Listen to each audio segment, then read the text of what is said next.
years. And it's been a series of excuses. It was COVID, then it was tariffs, then it was oil, and it was transitory.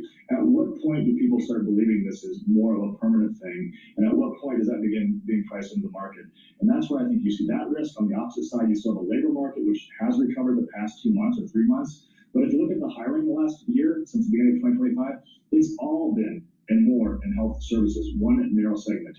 And so I think there is still risk out there, but I do think if you look intermediate to longer term and start thinking about that, that's where, regardless of these risks, I like things that are cheaper. I like things that are underinvested. And that's where I would still focus more on those small and mid-cap stocks. And I also think that investors need to think about the 60-40 commodities, something that we have owned for much of the past 5, 6, 7 years. That's why I think there are two-sided risks going forward, not one-sided like existed for the past 15, 20 years, where it was just hedged by using long treasuries.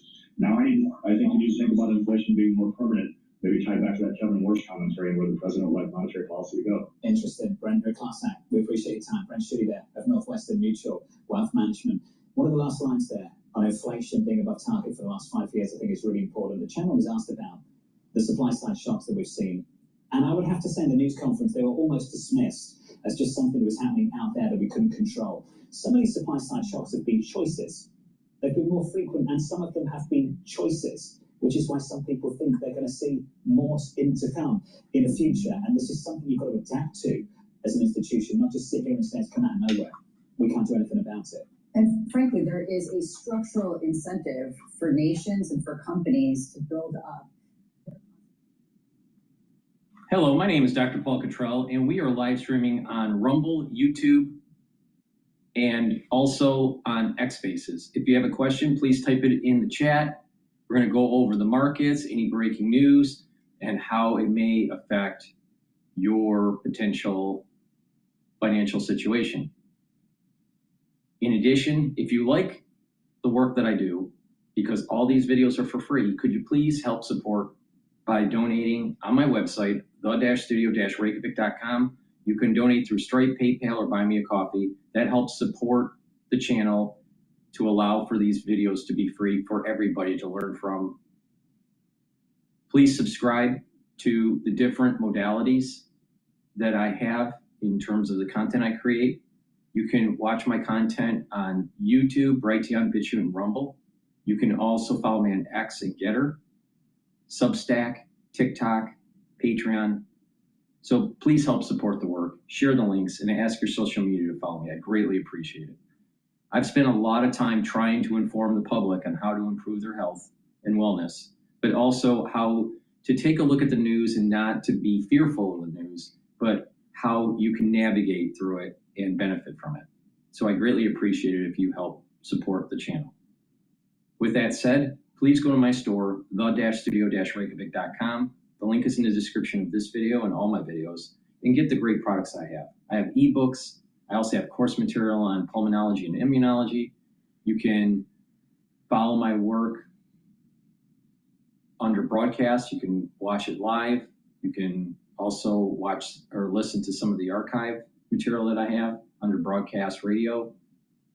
And I have great supplements that will, if you stack them the way I tell you to, it'll help to improve your health and wellness, improve your immune system, and even your brain function.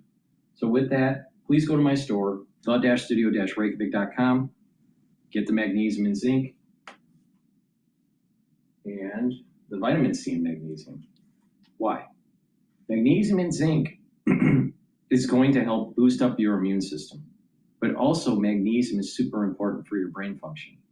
A lot of people are not taking enough magnesium to help with that brain function. Many people are magnesium deficient, or they're not taking enough of it to actually help with the anti-aging process. So please go to my store, get the magnesium and zinc. Also vitamin C and magnesium. This will help to boost up your immune system, help with your skin, and also your brain function. You can take them together for max benefit. So please go to my store, use discount 5, all caps, discount 5, you save some money. Get healthy and help with that brain function. It's really important. Unfortunately, my father passed away because of ischemic dementia. He passed away last year.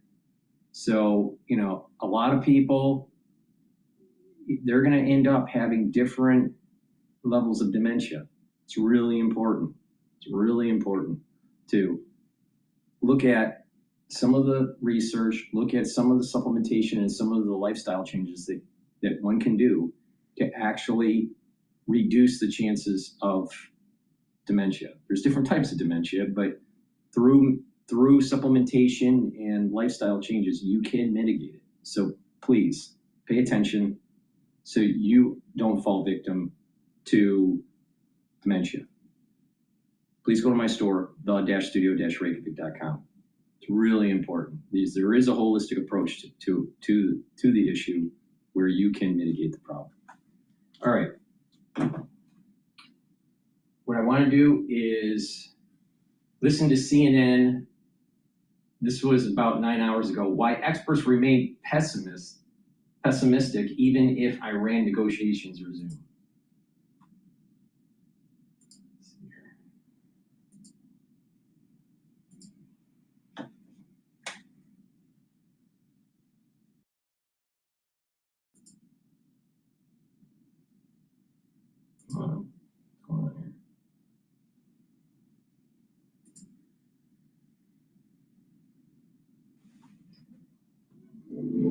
Introducing Indeed Career Scout. Get your resume tailored instantly.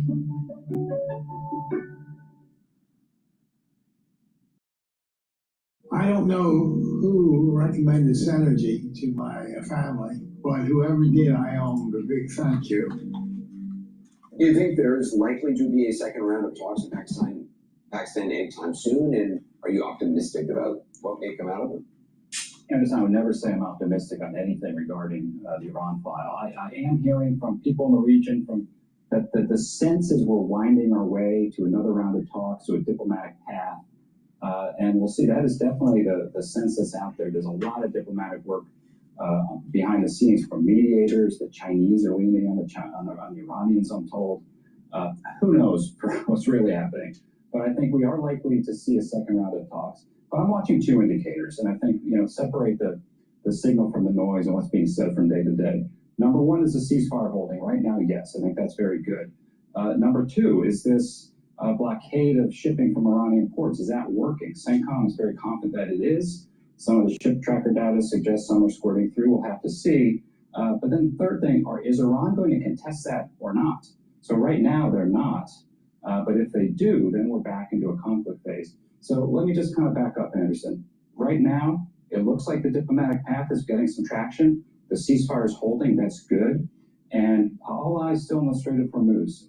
Is the U.S. blockade working, keeping that traffic away from the Iranian ports? That's going to really bite the Iranians.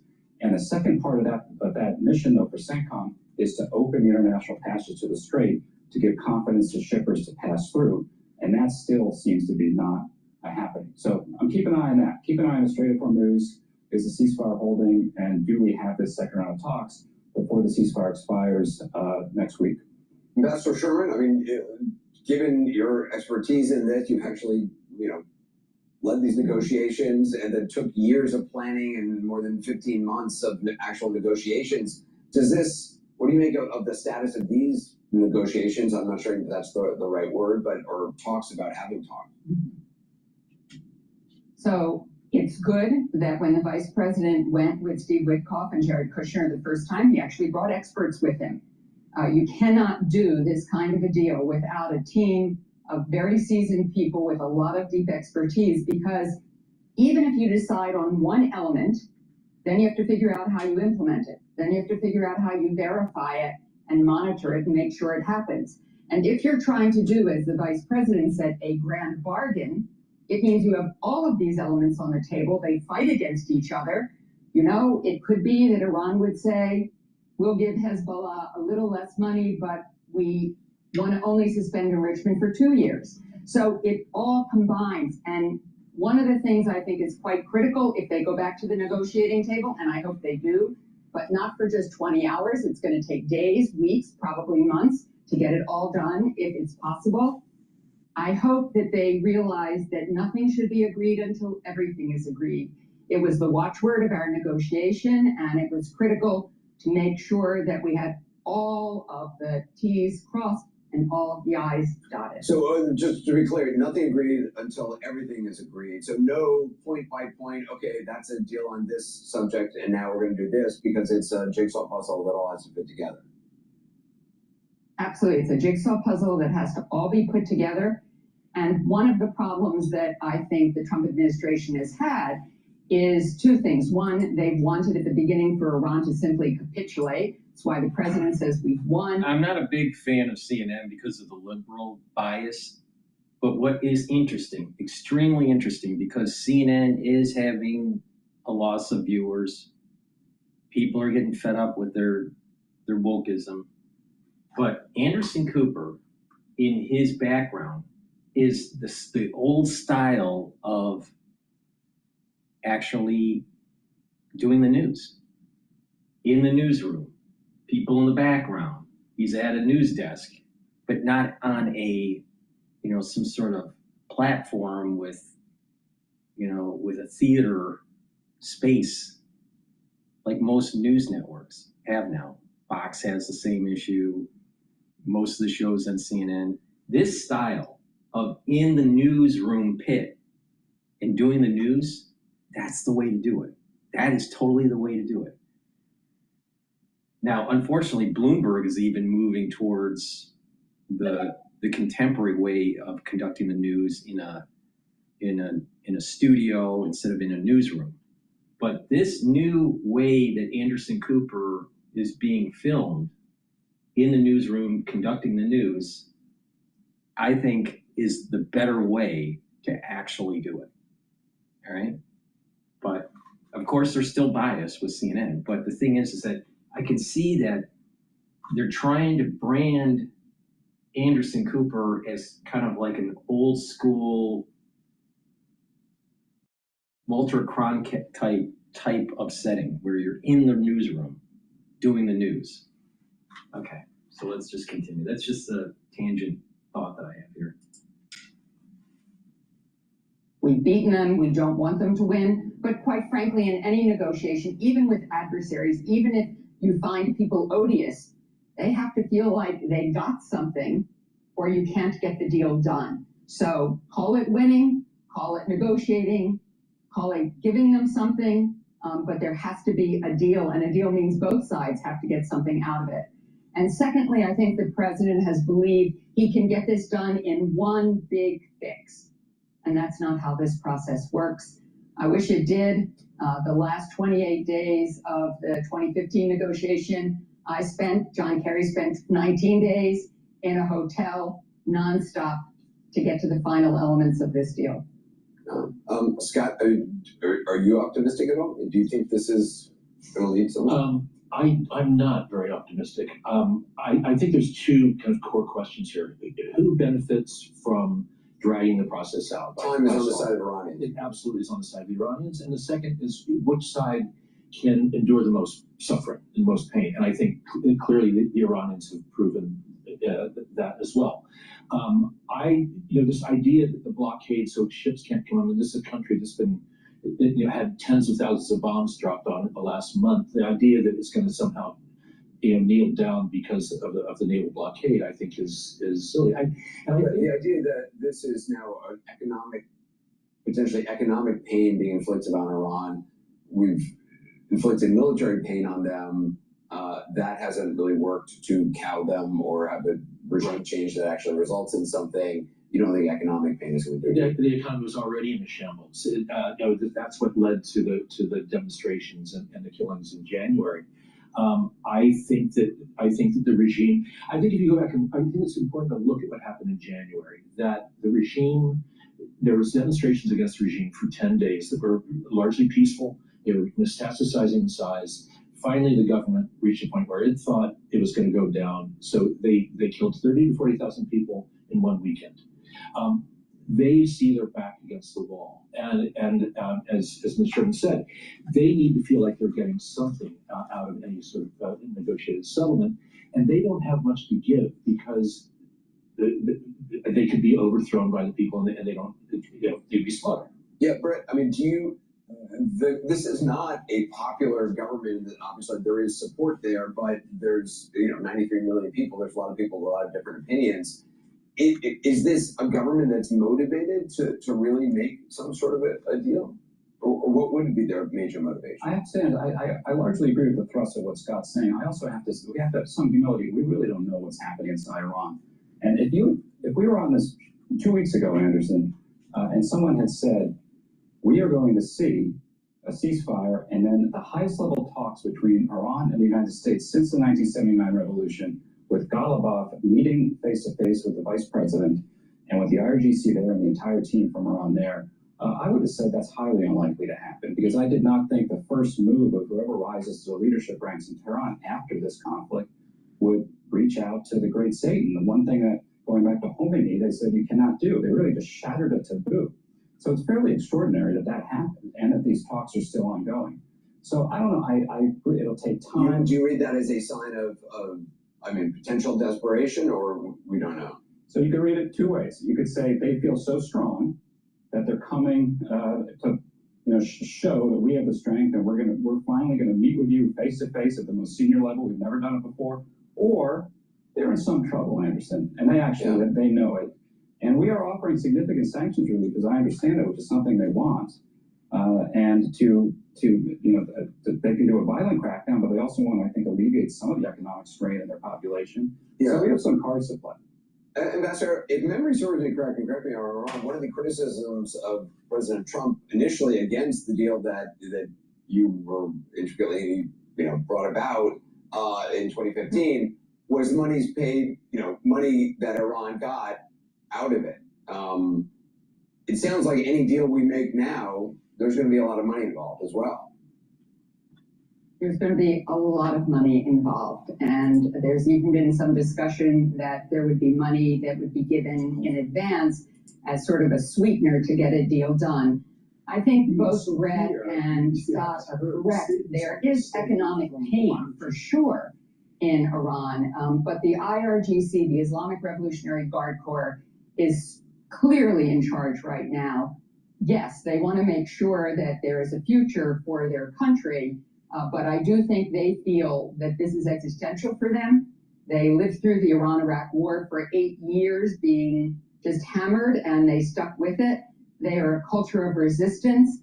I think they may come to the table, but they're not going to give up the things that they believe are part of their national pride, and that includes, in their view, a right to enrich, in their view, to have a missile program, in their view, to have people in the region, their proxies, help them out. Whether we scale that back, whether we get to a place where we feel there's greater security about their commitment to not having a nuclear weapon, all of those things are important, but it's going to be tough negotiating.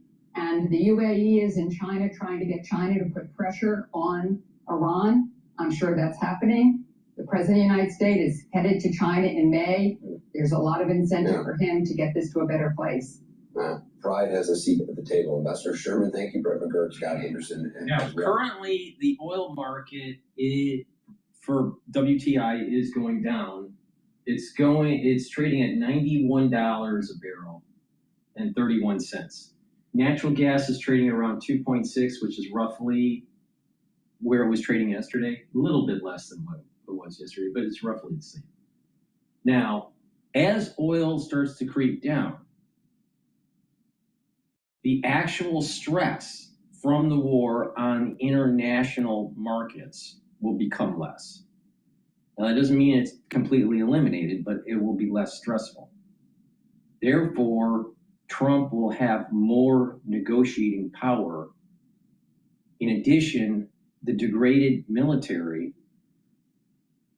of the IRGC, because of the United States and the Israelis hitting Iran and degrading the military, the Iranians don't have that strong of a position. So if Trump really wants the nuclear material from Iran, he could get it. Now the question is how long does he want to prolong this?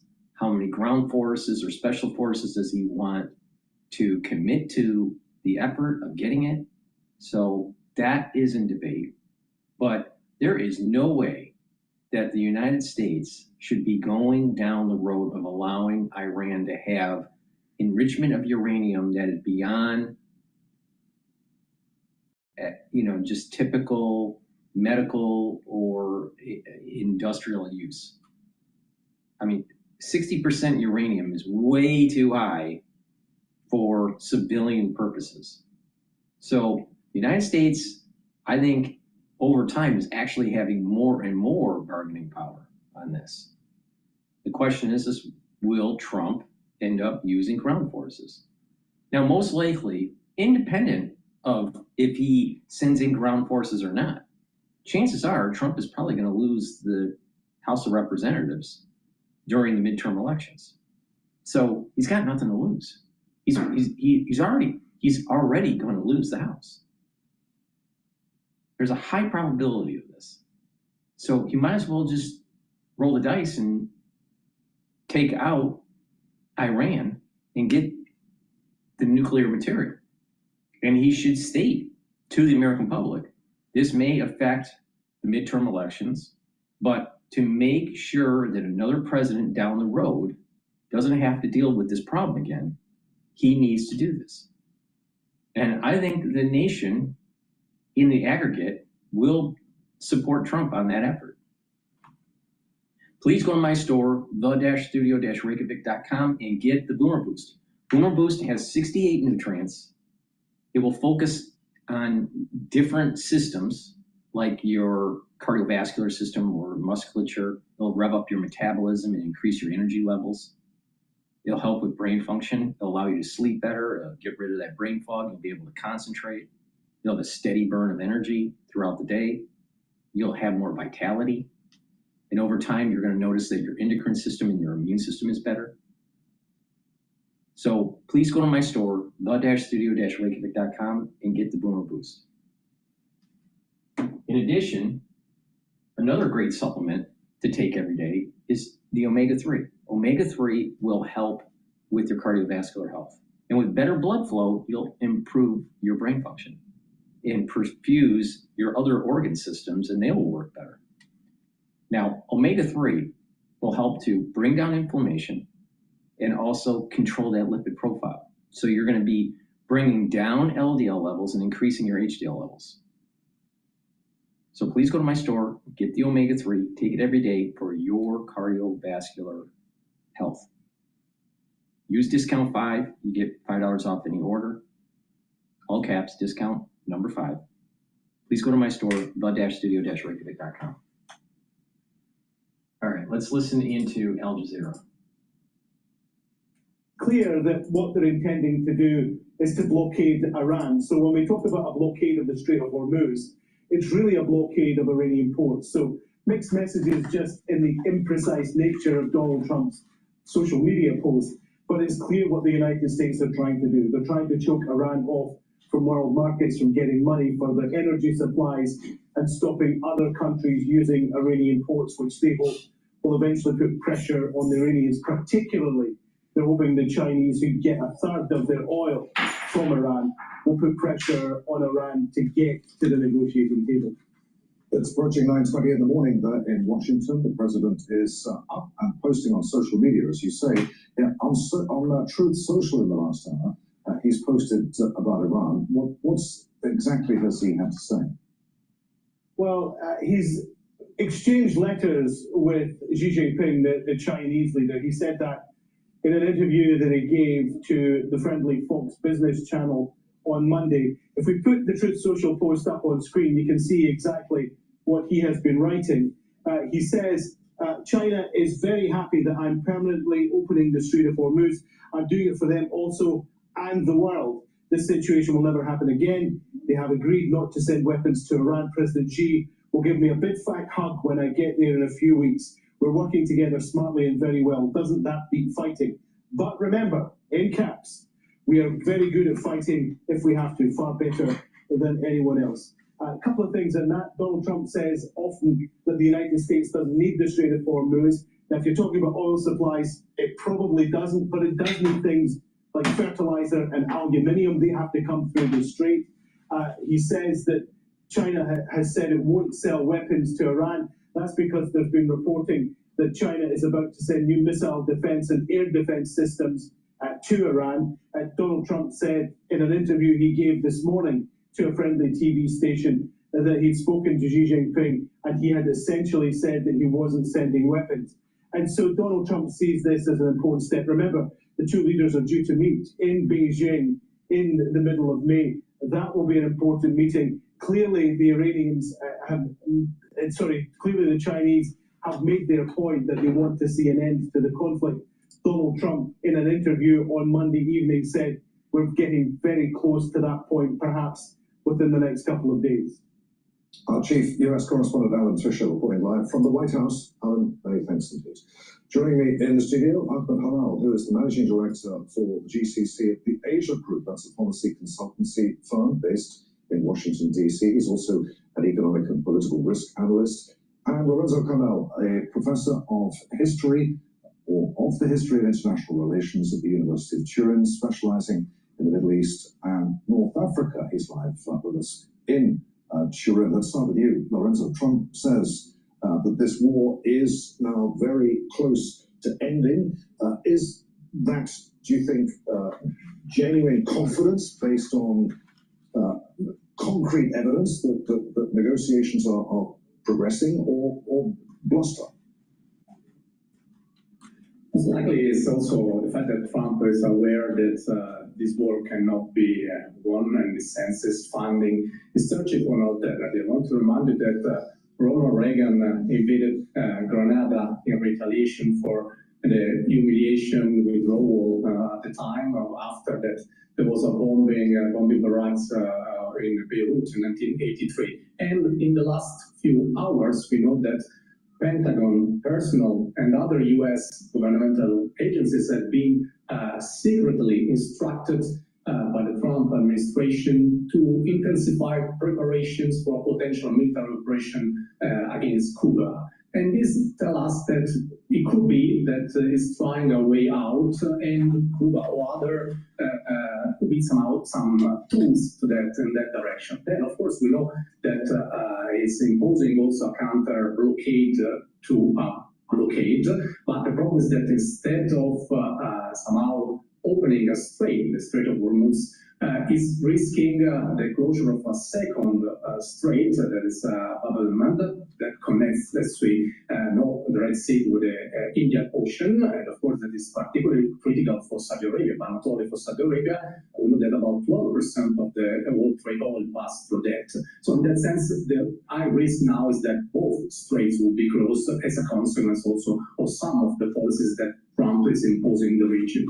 So, Ahmed, while Trump is talking of the continuation of peace talks, as Lorenzo was saying, the US is tightening maritime pressure, turning ships back from Iranian ports. What's going on here? We've got diplomacy and escalation going on at the same time. Yes, absolutely. A naval blockade of this kind is definitely an escalation. It's technically an act of war, and Trump is trying to achieve economic strangulation of Iran. It's only economic lifeline. It is the oil exports that have been leaving from Kharg Island and the other energy infrastructure that they have. So he's trying to achieve what he hasn't been able to through bombardment, to bring the Iranian regime to its knees.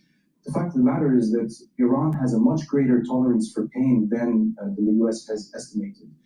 They have developed over decades a fortress economy. They've been under sanctions for decades, and they've been able to continue exporting even during the maximum pressure campaign. This is intended to really starve the economy of any remaining, the trickle of hard currency revenue that they were achieving of about $170 million a day. And if what Lorenzo says turns out to be correct, if with Iran warning that it may widen maritime retaliation beyond Hormuz, if this US blockade continues, how dangerous is that threat? Well, it's extremely dangerous because Hormuz handles about 20% in peacetime, 20% of natural gas, LNG, and oil transit for the global economy. And an equally important transit point and waterway is the Red Sea, the Bab el-Mandeb, which the Houthis are able to destabilize and block relatively inexpensively. So you would find a compounded shock to global energy markets, and you're going to go from what is now a price shock to a very, very real supply and physical shock. Lorenzo, if both sides are still applying pressure, are we seeing genuine negotiations? Are we likely to see genuine negotiations if they get back around the table, or simply bargaining through coercion? Yes, first of all, let's keep into account the fact that, of course, this war is not the same for all actors. There are some actors that somehow they are waging this war and they perceive it as an existential war. So it's existential for their how they organize their state. This applies to Iran, but to a large extent it applies also to Israel, to a non-state actor like Hezbollah. For the US, of course, this is not an existential war, and this makes a huge difference. That said, if and when the negotiation will resume in earnest, I think that Iran will put much less on the table and demand much more than the JCPOA in 2015. So, going back to history, but also much more than what would be the case just a few months ago. So, Iran, to a large extent, preferred escalation, betting largely on Hormuz and what it's acceded to his regimes. Lorenzo, what does history teach us about whether diplomacy can succeed if both sides are still actively escalating leverage?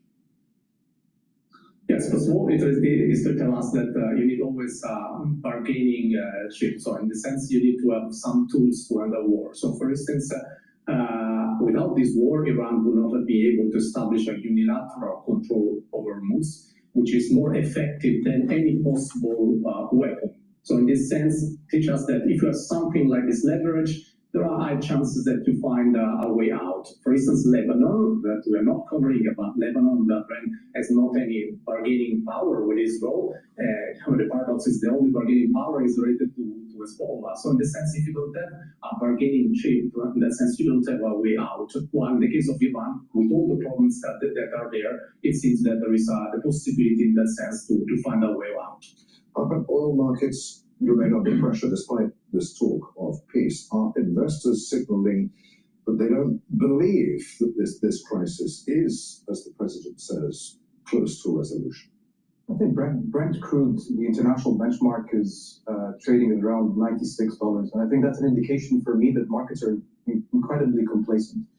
We're not in a price shock anymore. There are no more cargoes floating in the ocean from the Persian Gulf. Those are seas. There's no oil and gas. There's no chemical. There's no products, refined products leaving the Gulf. There's now a physical supply. This is live on Al Jazeera, and right now WTI is trading at $90.92, so just under 91. And Brent crude finally started trading above WTI. For about a week, WTI was trading higher than Brent, which is rare. And Brent's trading at 95 right now. So things are starting to stabilize, getting back to normal correlations and slowly drifting down. I think if you are today filling your car with petrol or gasoline, as Americans call it, you're talking about $4 a gallon. In Asia has borne the brunt of this crisis. By the end of July, it's going to be the first 4 weeks of the war. You've got national energy emergencies declared in countries like the Philippines. You've got workers forced to not show up for work, and schools and universities ceasing to operate, and rationing and subsidies. So that's all happening, and you have to remember that Hormuz isn't just an energy corridor; it's a multi-commodity industrial corridor, because you've got that. All right, the market's going to be opening up soon, so please go to my store, the-studio-reykjavik.com. Get the C60. You can get it in MCT coconut oil, avocado oil, and extra virgin olive oil. You can get it in a 2 ounce, 4 ounce, or an 8 ounce configuration. It is cheaper per ounce to get the higher ounce configuration. C60 is 1,000 times stronger than vitamin C as an antioxidant. All right, the markets are open. Take a teaspoon a day, every day, preferably on an empty stomach in the morning for best absorption. By taking this every day, you're going to improve your immune system, your endocrine system, your cardiovascular system, your brain function. Why? What's going to happen is that it's going to soak up free radicals. And by soaking up free radicals at the vascular level, you're reducing plaque formation. By soaking up free radicals in your brain, your neurons are healthier. And you're going to have better blood flow to your brain with a better cardiovascular system. And by soaking up free radicals in the different tissues within your cells, what's going to happen is you're going to have more energy because the health of your mitochondria is going to improve. And you're going to be producing more ATP, and the tissues will have less stress, less inflammation, and perform better. So please go to my store, the-studio-reykjavik.com, get the C60, take a teaspoon a day every day. I've been doing this as a part of my protocol for 10 years, every day, teaspoon a day. C60 will also help the basal layer, so your skin will improve. That's where your new skin cells are formed. C60 stacks really well with resveratrol and boomer boost. So please go to my store, use the C60 every day, and get healthy. Please go to my store, the-studio-reykjavik.com. All right, markets are open. Let's do the market update here. The S&P 500 is trading at 6,978.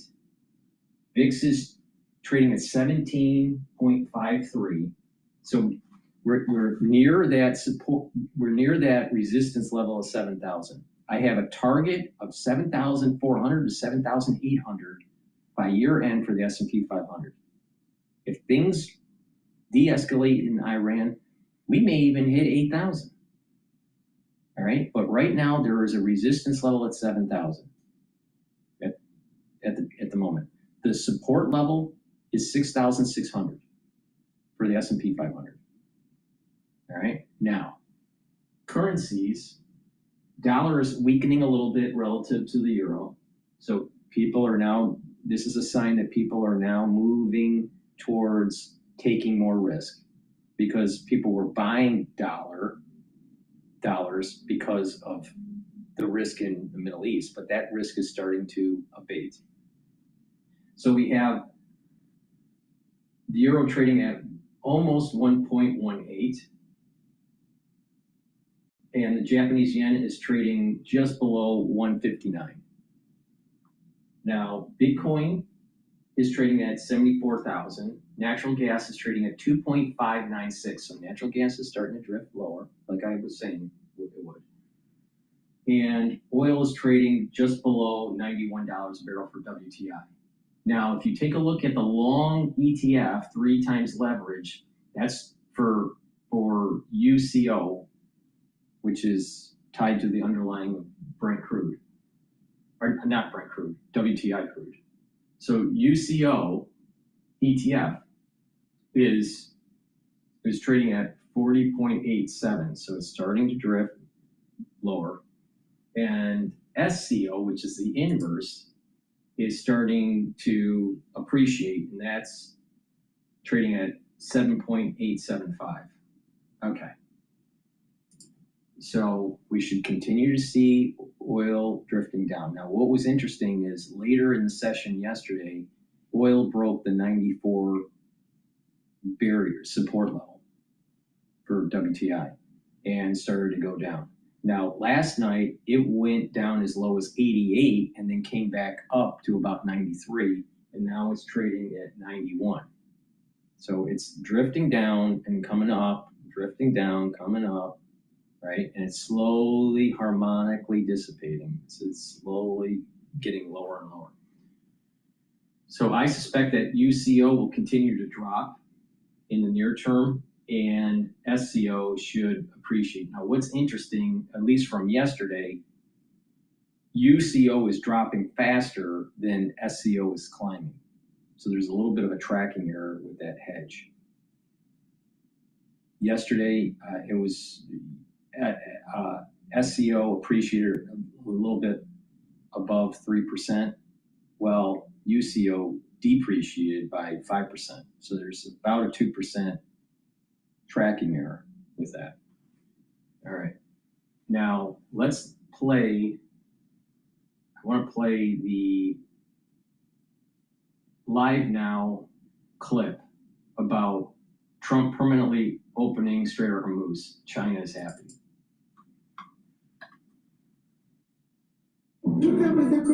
Grab your dogs, your permits, your moves. AI levels of your pitch gets it in a groove. Draft, design, deliver, make it sing. AI builds the tech so you can build that thing. Do that, do that, do that with Acrobat. Oh, that's a winner. I didn't think you was a baseball fan, man. Come on, I love homers. And this little bad boy lets me pick one for free every day of the week. I can make a pick for Moonshot Monday, Tater Tuesday. As oil prices fell on hopes for an end to this fighting, and in the U.S., stocks surged close to records set in January. Now, meanwhile, in Washington, the first direct talks in decades between the Israeli and Lebanese ambassadors to the U.S. concluded on a productive note Tuesday. That's according to the U.S. State Department. An initial round of talks held last weekend, though, in Pakistan, aimed at permanently ending the U.S.-Iran conflict, failed to produce an agreement. The White House said Iran's nuclear ambitions were a central sticking point. Now, President Trump saying that this war could be coming to a close shortly. Here, I want to play out this soundbite from Fox Business. I had to divert, because if I didn't do that, right now you would have Iran with a nuclear weapon. And if they had a nuclear weapon, you would be calling everybody over there, sir. And you don't want to do that. Well, you keep saying was. Is this war over? I think it's close to over, yeah. I mean, I view it as very close to over. You know what? If I pulled up stakes right now, it would take them 20 years to rebuild that country. And we're not finished. We'll see what happens. I think they want to make a deal very badly. That was a post there from President Trump. My producer is actually just flagging for me here.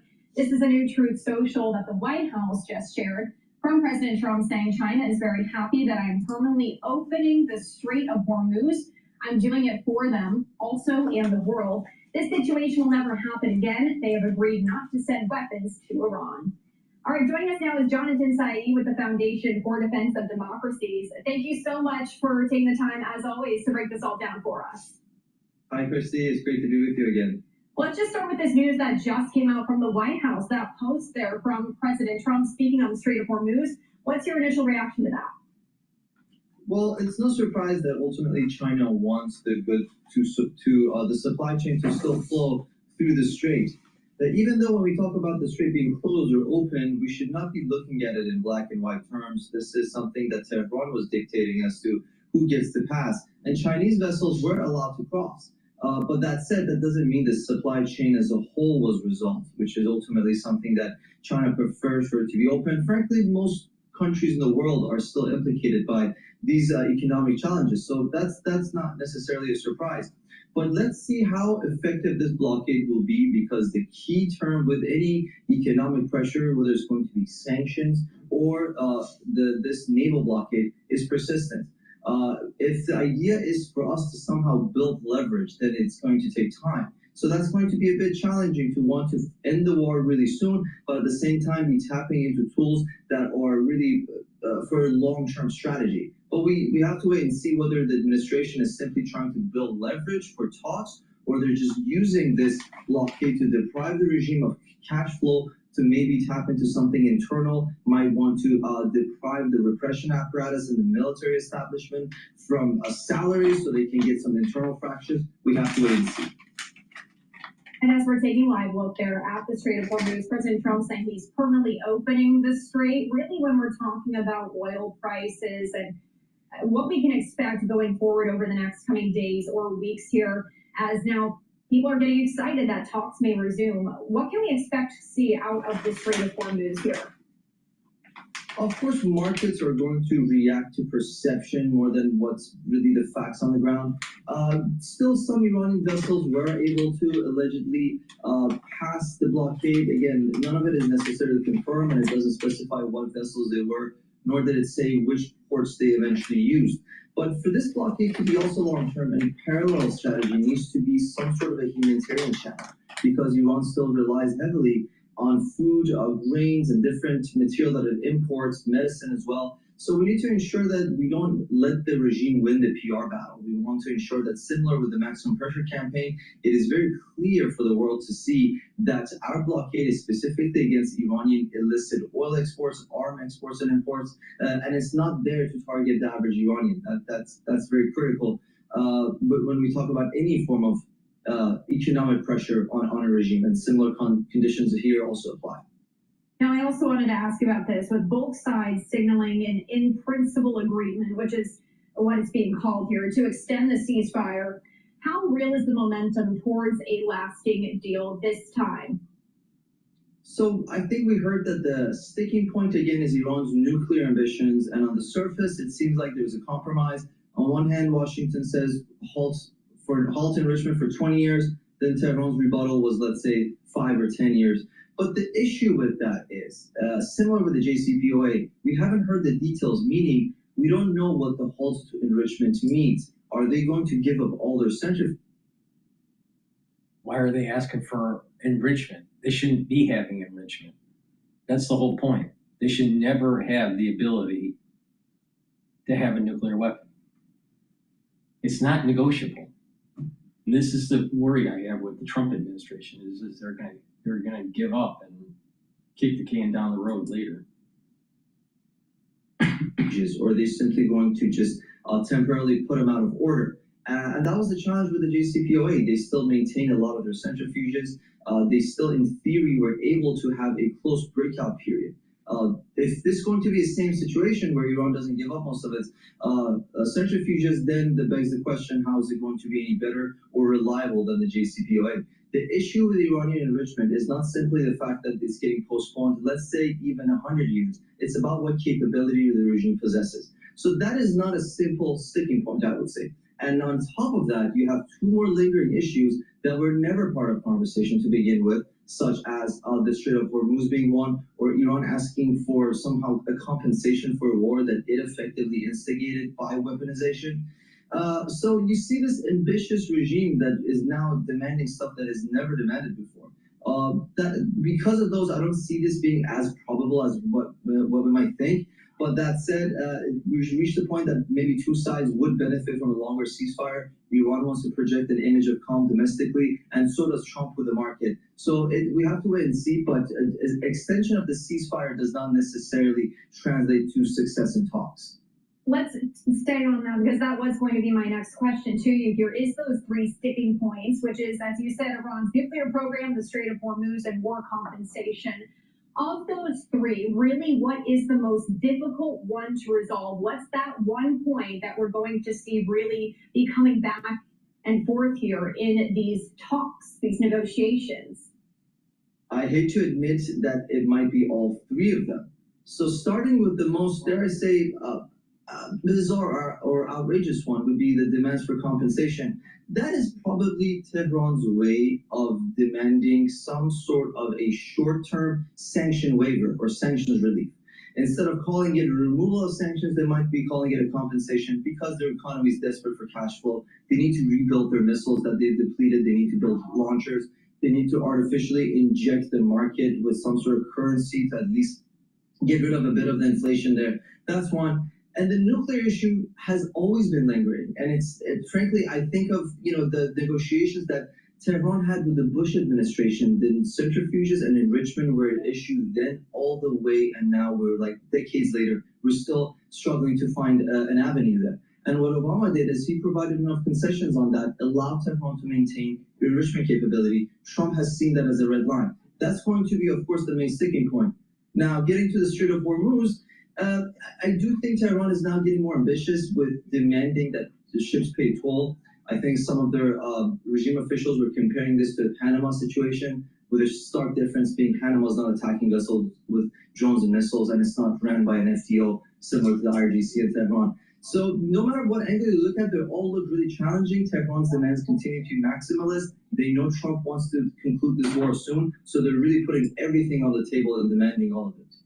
The issue is that Panama Canal is actually through a canal, all right? The Strait of Hormuz is a issue of freedom of navigation.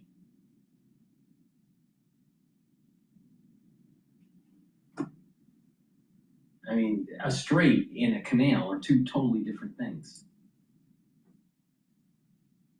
We know those talks left. Pace University gets people where they want to go. Through immersive academics, real-world experiences, a customized approach that takes... We know those talks last weekend in Pakistan failed to produce an agreement. So President Trump, as I just shared that soundbite with our viewers there, saying that these talks set to resume within the next coming days. But given what we saw just so recently without those talks really going anywhere, what is going on behind the scenes as we lead up to potentially another round of these conversations? I don't think the expectation was for the first round of talks to necessarily produce anything that concrete or written. Negotiations, especially with two sides that are at war, is certainly going to take time. So the first one or two stages really need to provide enough of a framework for them to work off of. And what we saw with the first announcement, there was a major contradiction between what Tehran said versus what Trump announced when he mentioned there was going to be a ceasefire. Tehran was effectively stating that the United States had agreed to all of its 10 demands. We know that's not the case. And you have to wonder really what they were negotiating over. To your point, as to behind the scenes, were they not able to even have a baseline understanding as to what are the main principles that they're going to be negotiating over or not? We didn't see that. And you have to look at the rhetoric coming from Washington after the first negotiations led by J.D. Vance, being the third person in the Trump administration that's talking to Tehran. First, we had Wickoff, Kushner, and now J.D. Vance. And you see the same tone coming from all these three officials. They first enter negotiations with optimism, willing to provide some sort of a compromise. Then they return slightly disappointed, but while maintaining some sort of positive, open, and public diplomatic messaging saying we're still optimistic. We've seen this play out time and time again. I have not seen any indication that would make me think the talks that were led in Pakistan were any different than the talks in Rome or Amman. I also wanted to ask you this. So these talks are reportedly being mediated through countries like Pakistan, Saudi Arabia. How critical are these intermediaries when it comes to getting a deal done, and why them? It is critical for them. And frankly, when I look at the region, Oman put in the most amount of effort that was effectively left out of this latest ceasefire talks. I can't imagine they're happy about it. But that said, it comes down to Pakistan here in this context. Of course, we always call the Islamic Republic of Iran the true Islamic Republic, whereas in reality, Pakistan is also an Islamic Republic. They have an incentive to keep the regime afloat. You're talking about a Shia versus Sunni Islamist ideology. You look at how Pakistan has operated as a quote-unquote ally by housing Osama, and now Osama bin Laden, and now they're more or less liaising with the regime in Tehran. Pakistan's role is critical, but that said, they're benefiting from it the most, which is why they have these ambitions that they do.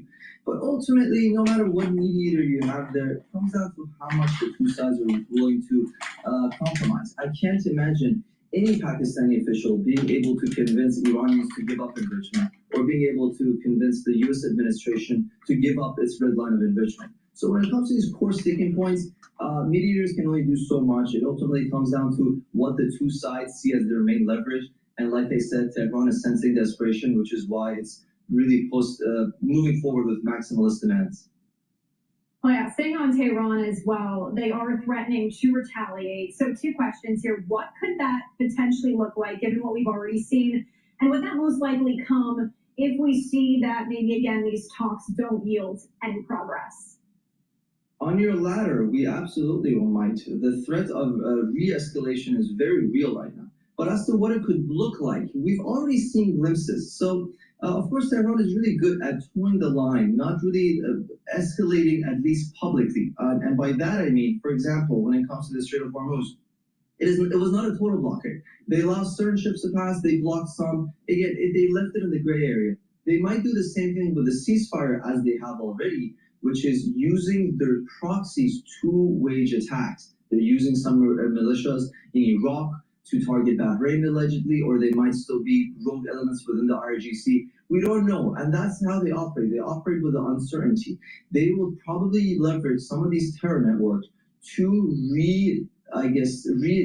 reinforce this escalation, while also having plausible deniability saying we were not involved, it was XYZ proxy. That is one realistic avenue. The other scenario here is that should the talks fail, the United States might actually want to enter this from a position of strength. We've seen Trump do that before. In the two prior negotiation rounds, as soon as the negotiations failed to materialize, it was Washington that sent a very strong message saying that our threats are real and we will back those up.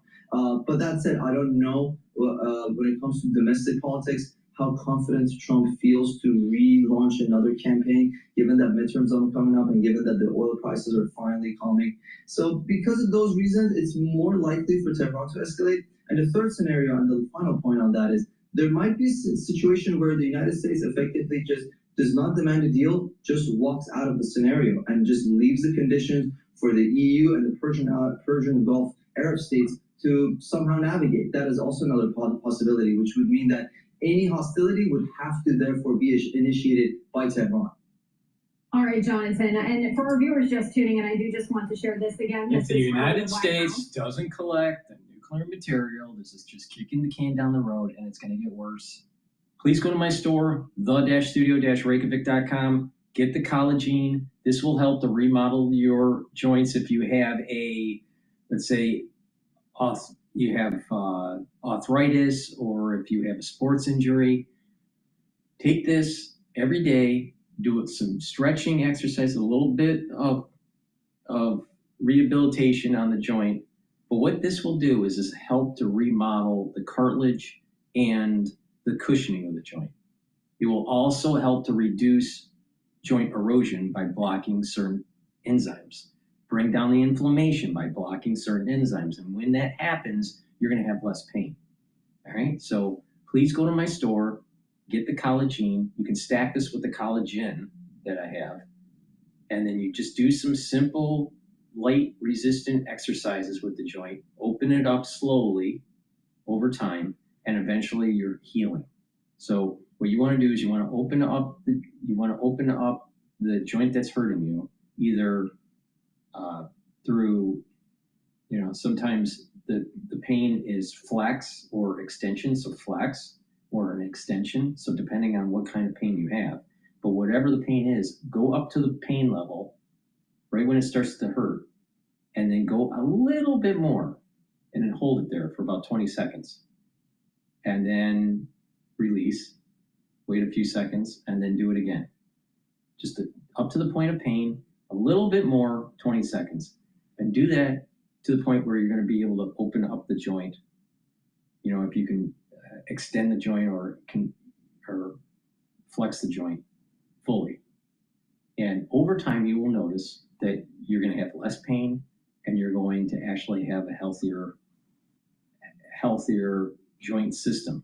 So please go to my store, the-studio-reykjavik.com, and get the collagen and stack it with the collagen. I also have a pain relief. It's called Super Strong Relief. If you have muscle aches, arthritis, bruise, sprain, or even tension headaches, use this. It will alleviate the pain within 90 seconds.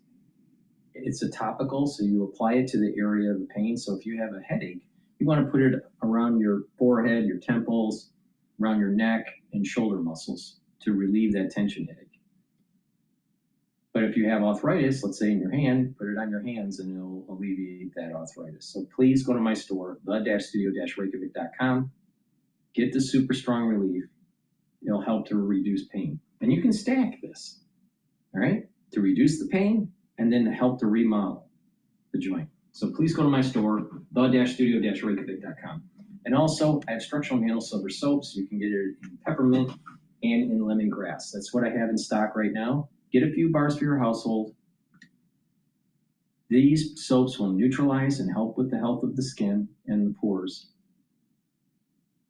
And it has that magic ingredient, natural nano silver, structural nano silver. So what you want is to use this every day to improve your skin. Please go to my store, the-studio-reykjavik.com. And if you spend $100 or more, you will get a free gift until supplies last.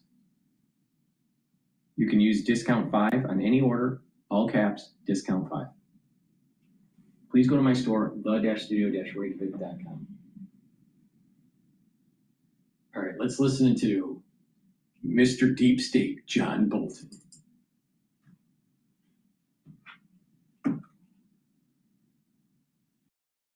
The president told Fox Business today in an interview that he believes the war is close to being over. Does it seem like it is close to being over in your view?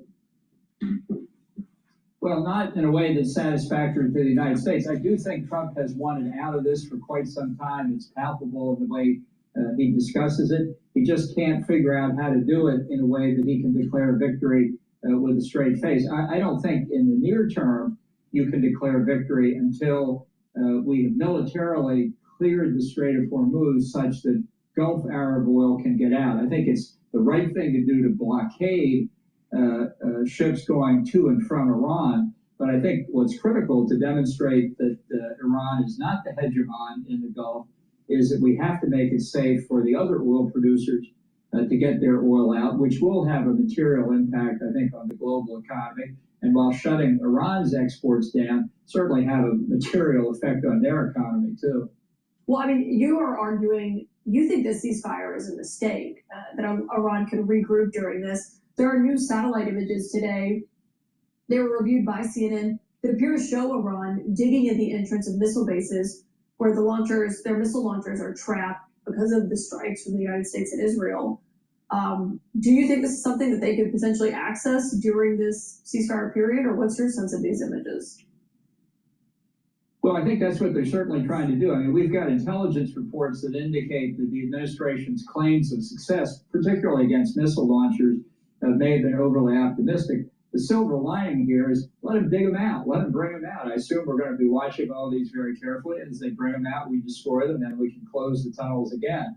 This is a question that requires resolve on the part of the president. Now, whether he thought about that in advance or not is highly unclear. But it's a mistake at this point to look for an easy way out. I think the government of Iran has been badly damaged. I don't buy the argument that the regime is still intact, still functioning. I think it's clearly been set back. President Pezeshkian was quoted in the press today saying it would take 12 years to get Iran's economy back to the point where it was on February the 28th. And where it was on February the 28th was in the cellar. So we've had enormous impact, and this is not the time to pull back. Can I ask you, just as someone who worked closely with President Trump when he was in the Oval last time, you were in the Situation Room with him. I mean, as we've been watching, he's lashing out at the Pope after he said, and was critical of the war in Iran, and said that there should be peace in Iran. He lashed out last week saying a whole civilization will die tonight in Iran before calling off his threat and implementing the ceasefire. Last night we had Marjorie Taylor Greene on, and she was saying that she worries about the president's mental stability because of things like that. As someone who worked with him, what is your view on that? Well, I'm not a shrink, so I don't know what purpose it serves by saying he's a narcissistic sociopath. I mean, that's not the issue. The issue is he doesn't know what he's doing. And I think a lot of the behavior shows the panic that he's in, that he can't see a way out of this. For whatever reason, he thought it would be easier than it was. I can't believe he wasn't told that by the Pentagon and others, told that they would try and close the Strait of Hormuz, told that they would go after the Gulf Arab countries. He apparently either didn't listen or didn't believe it, and now he doesn't know what to do. So I think no. John Bolton's wrong here. I am sure they said that these types of situations could arise, and it was based on probabilities. And Trump decided, and it is his prerogative to look at the mosaic of the information and make a decision what he wants to do. But this idea of this binary concept of he was told or not told, most likely the Pentagon and the chief of staff, the chiefs, basically said, this is the game plan. These are the potential things that could arise and what the probabilities are. Now, maybe they didn't put an exact probability, 33% this way, 10% this way, maybe not. They may have said high probability, low probability, medium probability. maybe it was more qualitative instead of quantitative probabilities. But this has been in the works for 5 years. They've gamed this for 5 years.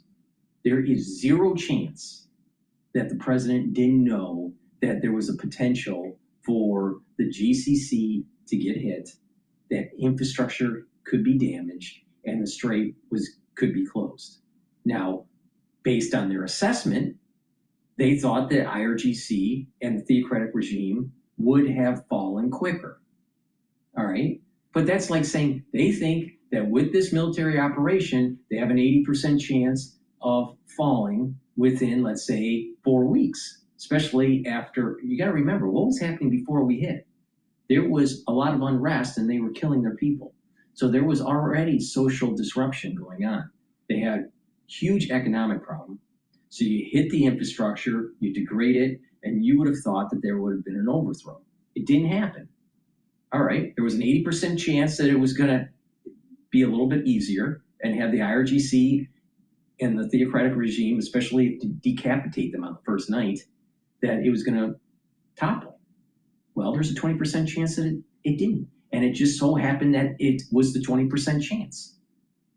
Now, I don't know exactly what the probabilities were, but there is zero chance that Trump didn't have either qualitatively or quantitatively what certain things could happen during the operation.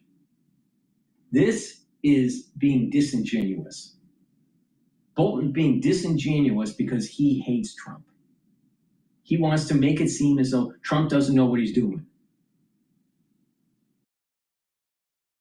But the thing is, the Pentagon, through 5 years of war planning, having the strike package built up, you have to remember, this was designed in Biden's administration. Now it was fine-tuned based on intel, but there is zero chance that the Pentagon and Trump didn't know what, at the very least, the qualitative risks were. Zero chance. It's too simple to spin it in the mainstream media like this. They're not going to spend $100 billion and say, well, we're for sure that the theocratic regime is going to be toppled. No, I'm sure that the war planners were going, this could take longer, and we think that, maybe it's 20% chance. Well, it just so happened it's taken longer. But Trump shouldn't be backing down.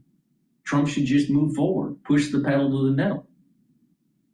Instead of these deep staters that failed when they were making decisions and had advisory capability to the president, they failed.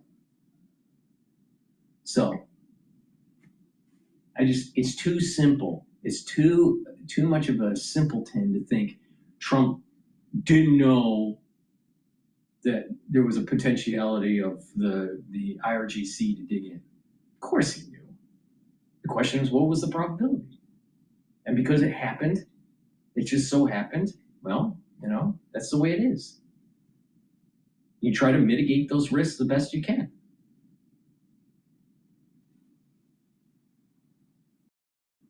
My concern is that Trump leaves before finishing the job. More than anything else. Well, I mean, I think people might hear that and say, you say he doesn't know what he's doing. I mean, he is the sole decision maker pretty much when it comes to what happens next. And that's the way it should be. In terms of the United States is. He is the sole decision maker based on getting the information from his advisors. Now, if the advisors don't give him information because they're scared, or they're giving information that is not up to date or purposely falsehoods, then that's a problem. But it is his sole decision. Everyone in the room could say, Trump, I think going into Iran is a bad idea. And he says, I think otherwise, we're going in. It is his 100% decision to do that. He has 100% authority to do that. He can override his advisors. What's this idea that the president has to follow the advisors? Oh, that's a concept where the deep state corners the president and the optionality is based on only what the deep state wants and not what the president wants. That's not what our Constitution says.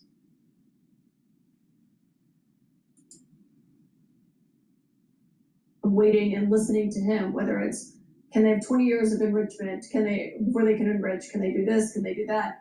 I mean, for you to say that he doesn't know what he's doing, I think is probably pretty alarming to some people. It's just false what he's saying. Well, I don't see that as much different from the first term. He does not think in strategic terms, contrary to what his supporters say. He does not play three-dimensional chess. He sees international affairs through the prism of his personal relationships. So when he thinks the Pope is attacking him, his immediate reaction is attack the Pope. None of this is part of a bigger picture. These communications are not part of an overall communication strategy. In fact, what he did at the beginning of the administration, I think that's totally wrong. It's either there is he's a very lucky person and he's just incompetent, like Bolton's saying, but I'd rather be good. I'd rather be lucky than good. All right? You could be good at something and not lucky, and it's terrible. But if you're bad at something and you happen to be lucky, well, you win. So it's better to be lucky. But the thing is that it's hard to believe that there's not a larger strategical plan here. And let me prove my point. We went into Venezuela first, before we went into Iran.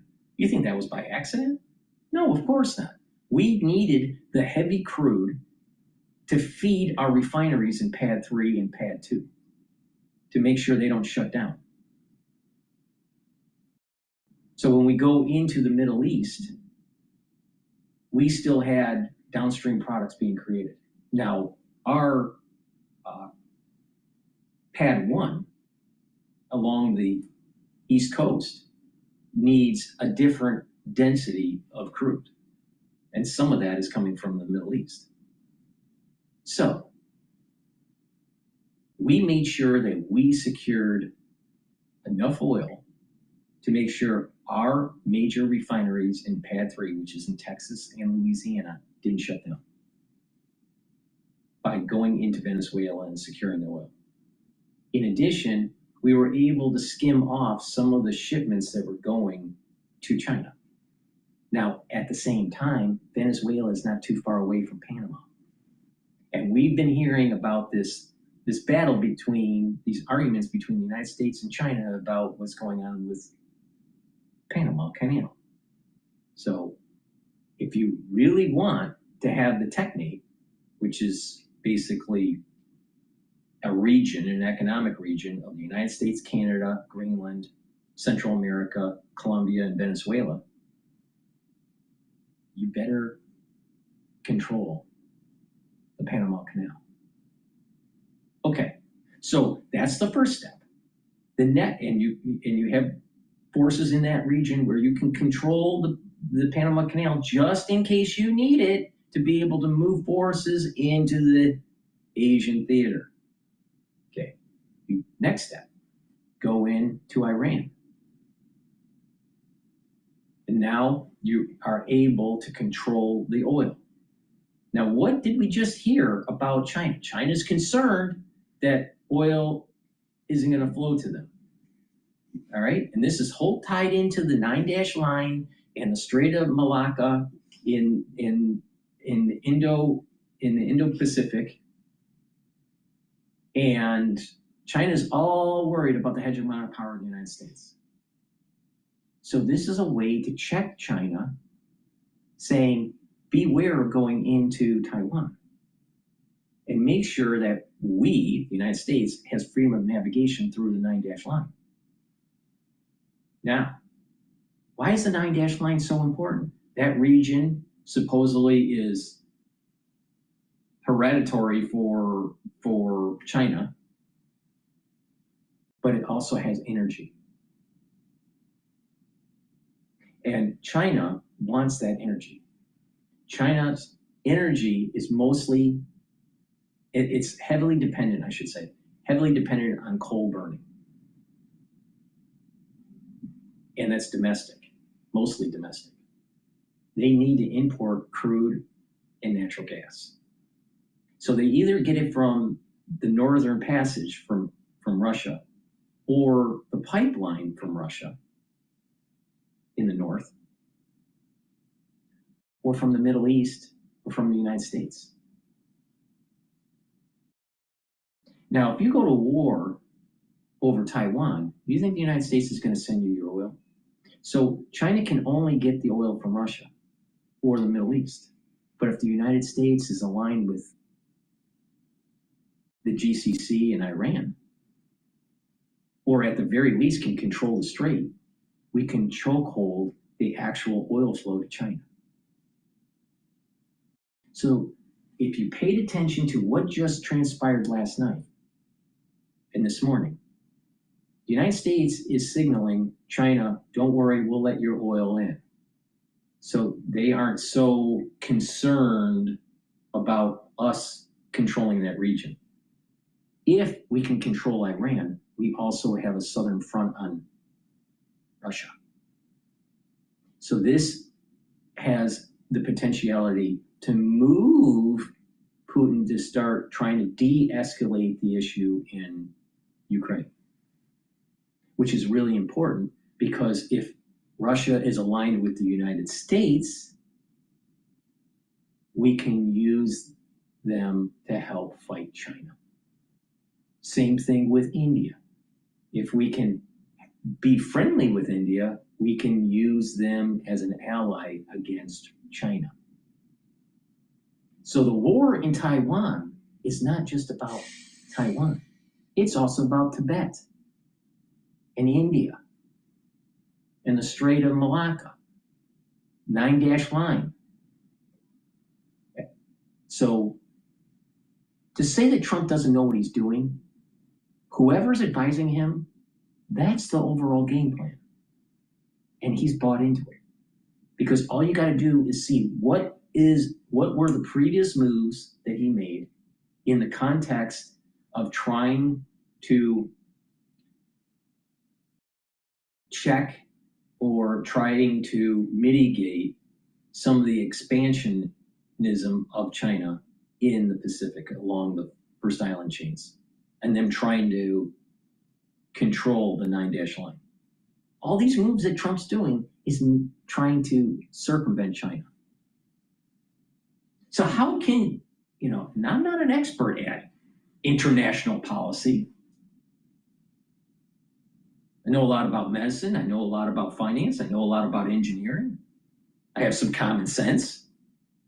But I'll tell you this, there is no doubt in my mind that Trump is either being told to do something that is going to be actually beneficial to the United States to fight China or to weaken China's hegemonic rise. Or it's something that Trump has been thinking about for a very long time. To think that Trump is just knee-jerk reaction to everything, there is zero probability that all these were just random events and that they weren't orchestrated. Why does he keep on saying that he wants Greenland? That's part of the technique. Because what it's going to do is allow us to build the Golden Dome, and also it'll allow us to control that Arctic passage, which is going to be really important when the ice continues to melt. Now, right now, the North Passage for Russia and China commerce only is happening between July and October. But as there's more receding of the ice sheets, that's going to be expanded, maybe by 2 or 3 months. So having control of Greenland is really important. So it's just Trump just being just full of bluster and doesn't know what he's doing. If you really paid attention to me, I just proved that Trump does know what he's doing. Please go to my store, the-studio-reykjavik.com, and get the heirloom barley. This will help to detoxify your body, bring down inflammation, and soak up free radicals. When you do that regularly, your immune system is going to improve, your endocrine system will improve, your cardiovascular system will improve. Why? Because by bringing down inflammation and soaking up free radicals, you're reducing plaque formation. You'll also improve your brain function by having better blood flow to your brain and making sure that you don't have inflammation. Chronic inflammation at the brain level is going to cause problems with the neurons. You're going to have the neurons start to recede. You'll have less good blood flow to the brain. And what is going to happen is that you're going to have misfolded proteins. Well, when you have an accumulation of misfolded proteins and you're not detoxifying your central nervous system enough, you're going to end up getting early onset of dementia because there's a buildup of amyloid. So please, take my advice. Keep inflammation down, soak up free radicals, and detoxify your body regularly. And a great way to do that is to take the heirloom barley. You can stack this with the Boomer Boost to get added benefits. In addition, because this brings down inflammation, you'll recover quicker after a workout. You'll notice that when you're working out and you're taking this, you're actually recovering quicker. It also helps with your joints and bring down that inflammation to allow those joints to heal. So please go to my store, the-studio-reykjavik.com, get the heirloom barley, very high quality, this is a month's supply. And again, if you spend $100 or more, you get a free gift until supplies last. Part of our ability to communicate our point of view into Iran, which would be very helpful to be doing right now. Can I just ask, what would you have said to the president if he was attacking the Pope over what he said about Iran, if you were the national security advisor still? Stop. On that note, Ambassador John Bolton, thank you for joining us. Very close to over. That is how President Trump is describing the war with Iran in a new interview this morning. Of course, it's also how he described it 4 weeks ago. This is the new assertion. Is this war over? I think it's close to over, yeah. I mean, I view it as very close to over. You know what? If I pulled up stakes right now, it would take them 20 years to rebuild that country. And we're not finished. We'll see what happens. I think they want to make a deal very badly. All right. So that was the new statement. I want to pivot over to a different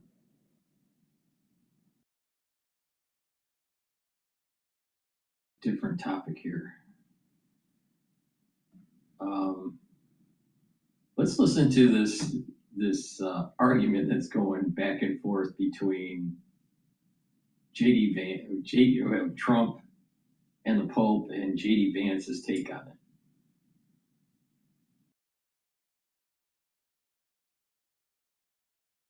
Middle of that. I thought it was going to be an easy question. This is kind of a tough question here. Nope, no easy ones there. So here's the thing about this. So first of all, you will sometimes hear people say, well, you know, the Vatican, the church, whether it's the Protestant church, the Catholic church, like, you know, they should preach the gospel, they should ignore public policy. I actually don't agree with that. I actually think that it's a good thing when Christian leaders, whether they're Catholic or Protestant, part of preaching the gospel is talking about how the gospel applies to the issues of the day. So I've never been one of these people who say that you should never have, you know, Christian leadership not talking about politics, or frankly, political leaders not talking about their Christian faith. But I do think that we have to remember that, you know, each of us has our own role. I'm the Vice President of the United States. The fundamental way I understand my role is that I'm trying to...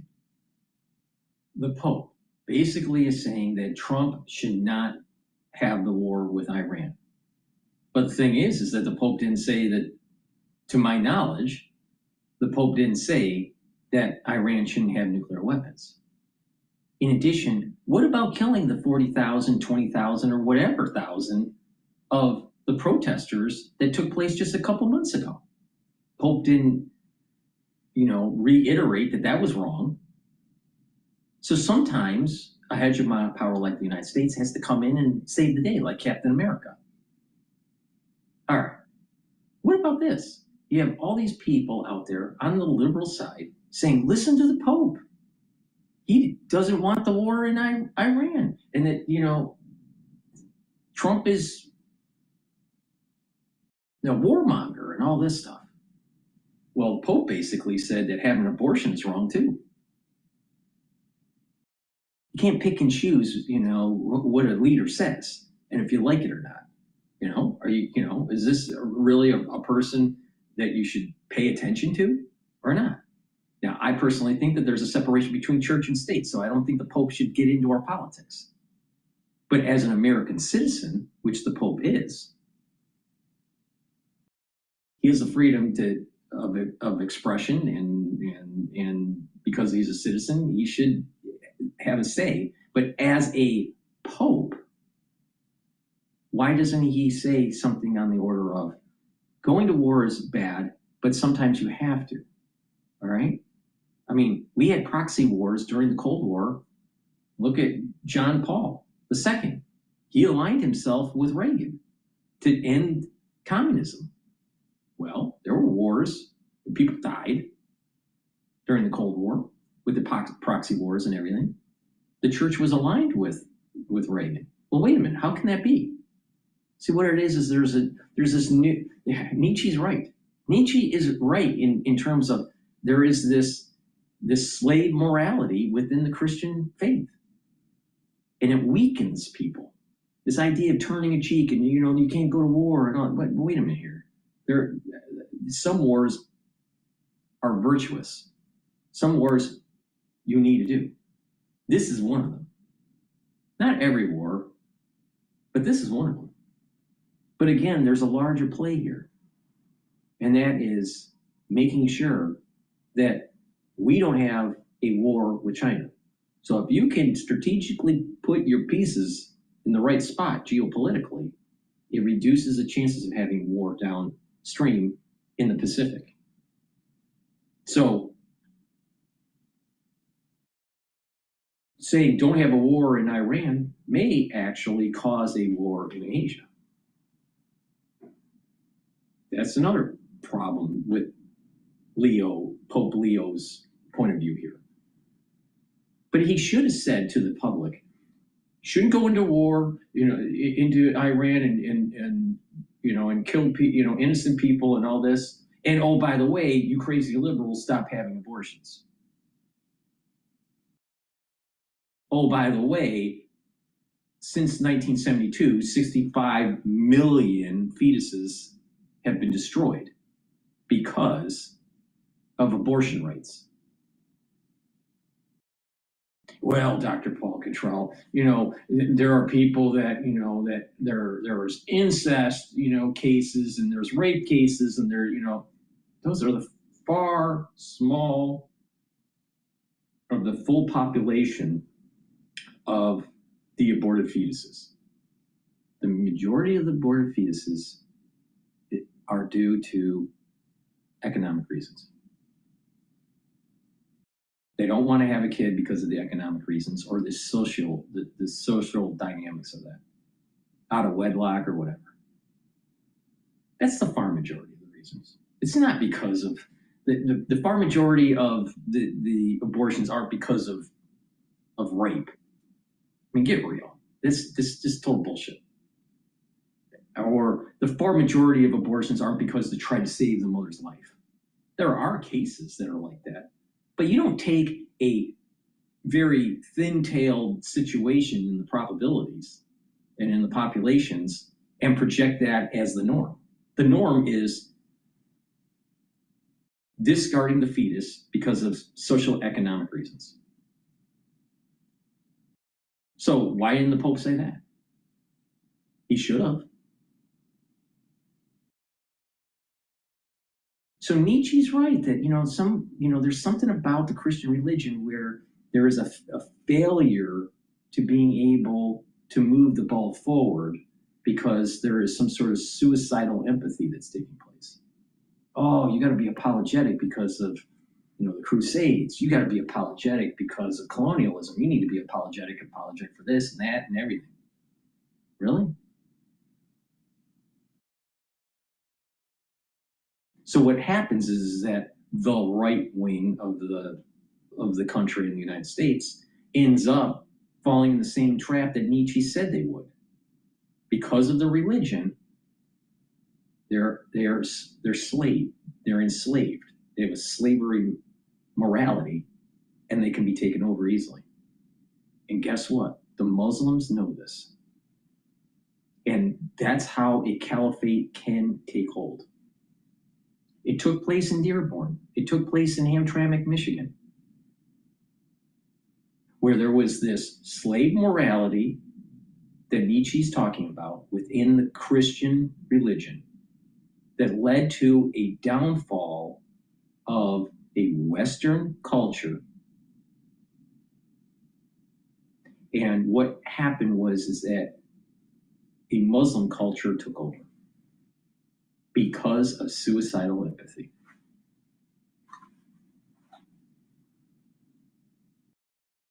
So, Pope, if Nietzsche's right, the Christian faith is going to continue to actually erode, and that the Muslim population, the Muslim faith population and control of Western cities will increase.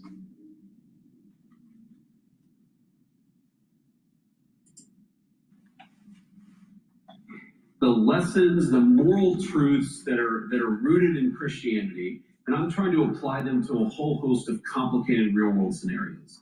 You know, thank you. So my job is to apply moral truth to try to do the best thing for the American people. That's my job, and that's the President of the United States' job. And of course, he's the person who leads our administration. The Pope's job is to preach the gospel. Okay, and again, I think that sometimes in the context, like, it doesn't bother me, even when I disagree with him. And I have a lot of respect for the Pope. I like him. I admire him. I've gotten to know him a little bit. It doesn't bother me when he speaks on issues of the day, frankly, even when I disagree with how he's applying a particular principle. So the most obvious example is, it has frustrated me that some of the Catholic clergy have attacked mercilessly the Trump administration on immigration. It is a constant idea that somehow everything that the Trump administration does when it comes to securing our borders is inhumane.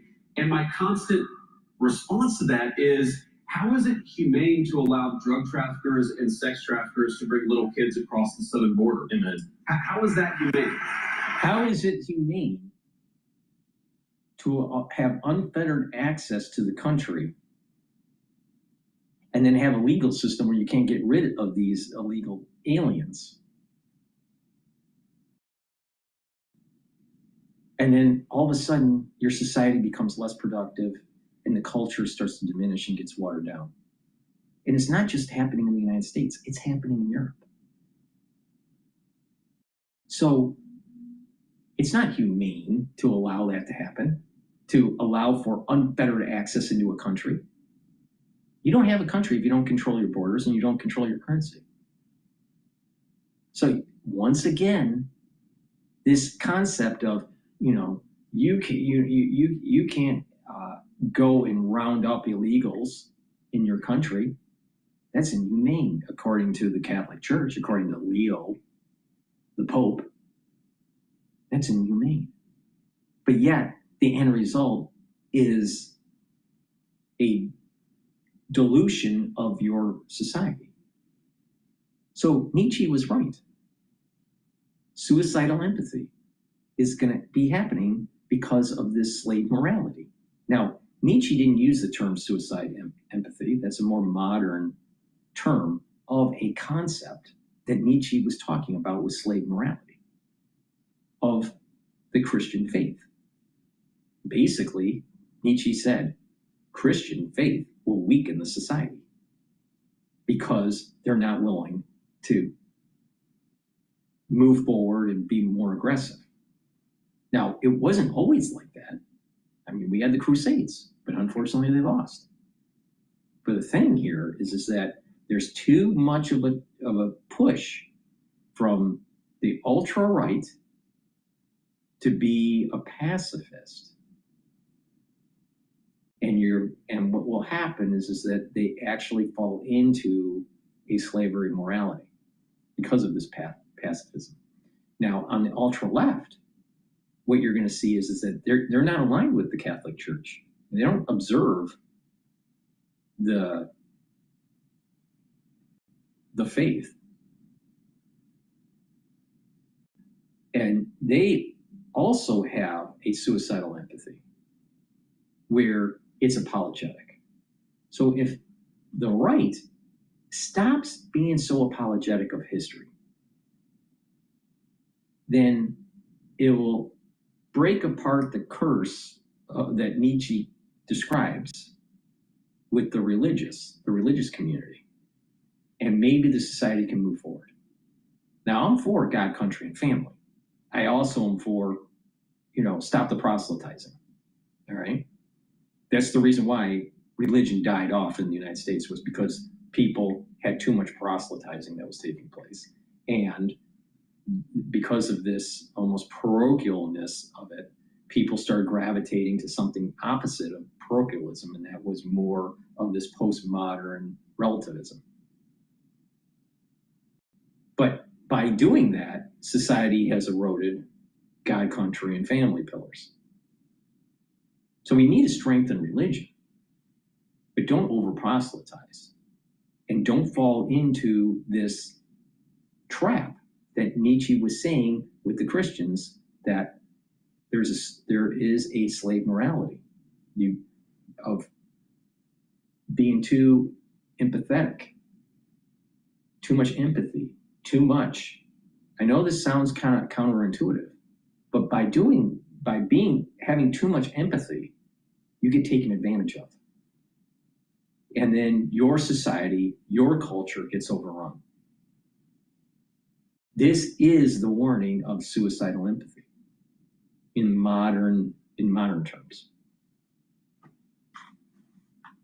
So J.D. Vance is wrong in the sense that, you know what? You need to push back and say, you know what, Pope?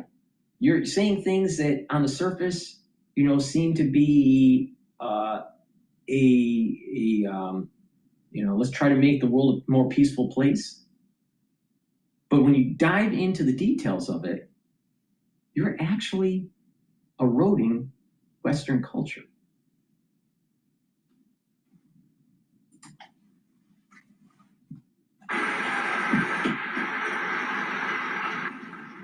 But again, I'd almost rather have the conversation. So I kind of like, even when there's disagreement, I like it when the Pope comments on questions of immigration. I like it when the Pope talks about abortion. I like it when the Pope talks about matters of war and peace, because I think that at the very least it invites a conversation. So I think some people, the reaction to this is to say, well, he shouldn't have said that. And look, there are certainly things that the Pope has said in the last few months that I disagree with. Let me just take one very concrete example, related to this conflict in Iran. So the Pope said something where he said, and I'm gonna try to remember the exact quote, but he said that God is never on the side of those who wield the sword. God is never on the side of those who wield the sword. I'm pretty sure that he said that exact statement. Now, on the one hand, again, I like. How could that possibly be when it's written in Psalms about God protecting people when they need to go to war?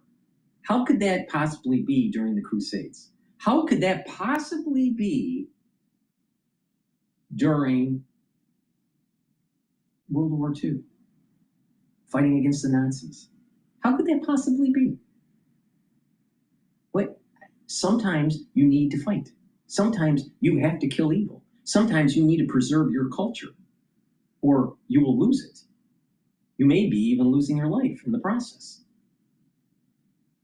This is the point that Nietzsche was making with the Christian faith. This is the very, very point that he was making. It is a slave morality. You will end up being a slave.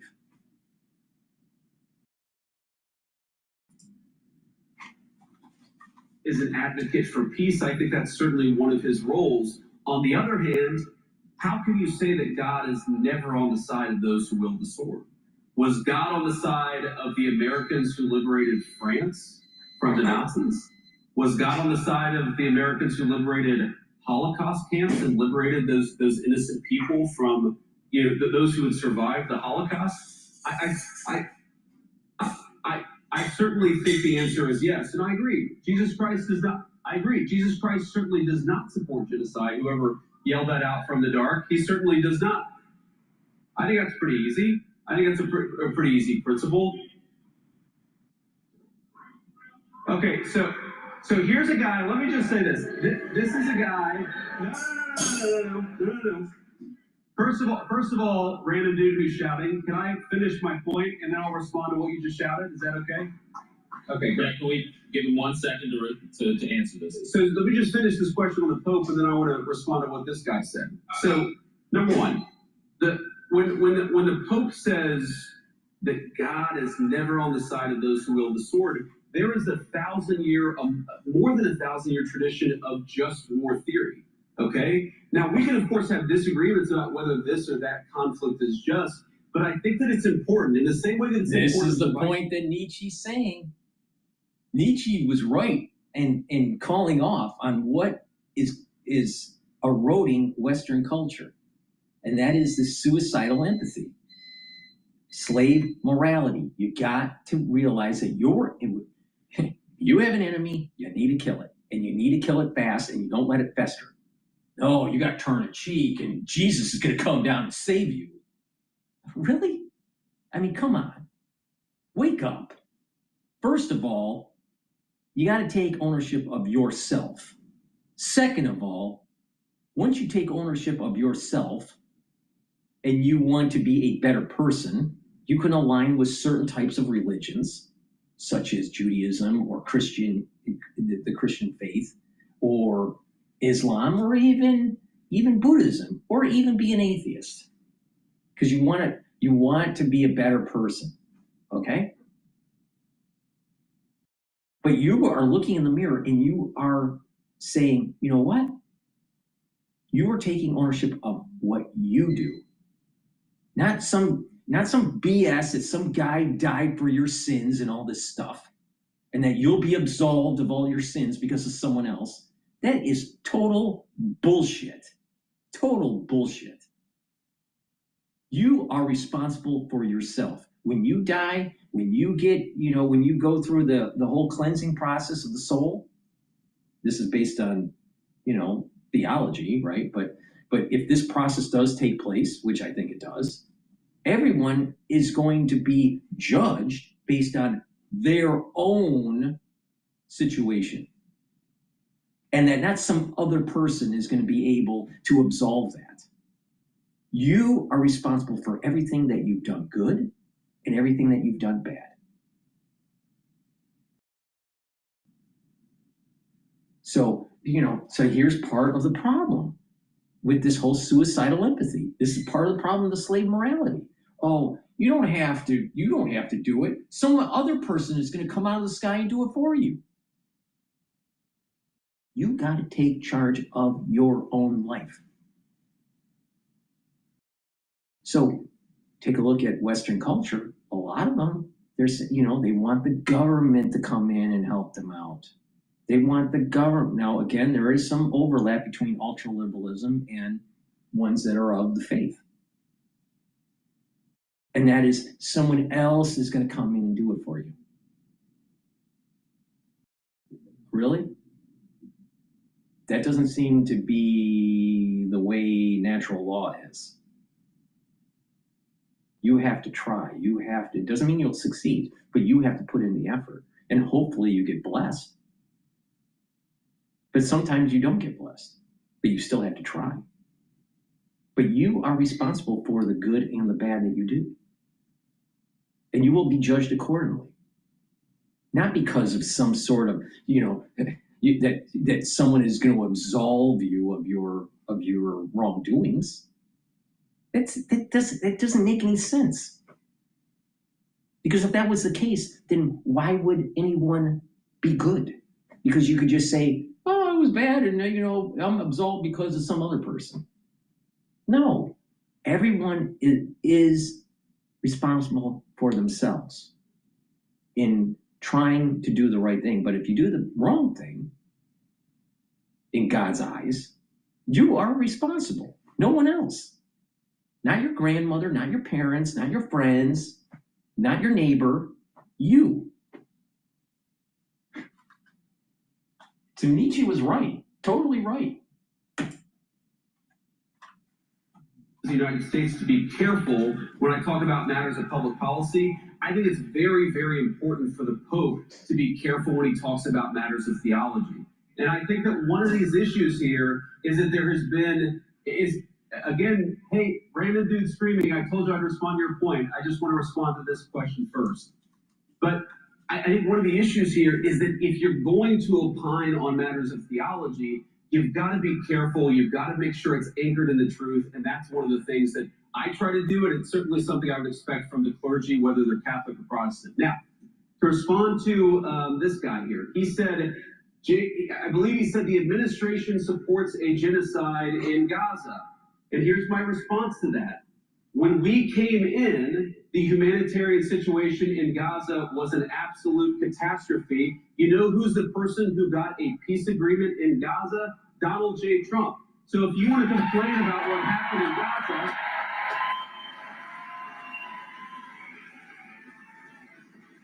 so if you want, sir, to complain about what happened in Gaza. And how is it a genocide? They're not even using the right word. Okay, I agree with the kung fu that J.D. Vance is doing. All right, but let's think about this for a sec. Genocide means that you're reducing the population radically based on some sort of ethnicity or some sort of, religious conviction or whatever. Okay, some regional issue. Right? You're trying to get rid of everybody of it. But how can you have a genocide when the population actually is going up? The Palestinians, the Gazans, the population is going up over time, not down. All right? So that's not a genocide. So, okay. So we're using the wrong term. Now, you could use the term, too much collateral damage with the civilians, which I think there was too much collateral damage. But the thing is that the Gazans allowed for Hamas to take hold. And Hamas had to be destroyed. Part of negative Esau. Now, unfortunately, there's a lot of collateral damage. People lost their homes, lost their property, lost their lives. They're in disarray. Their society is destroyed. But it's not a genocide. It's the wrong word. Did we cause genocide when we destroyed Germany in World War II? No. When we bombed Dresden, was that a genocide? No. What about bombing Hiroshima and Nagasaki? Was that a genocide? No. Was there a lot of collateral damage? Were many civilians killed? Yeah. That's not a genocide. It's the wrong word.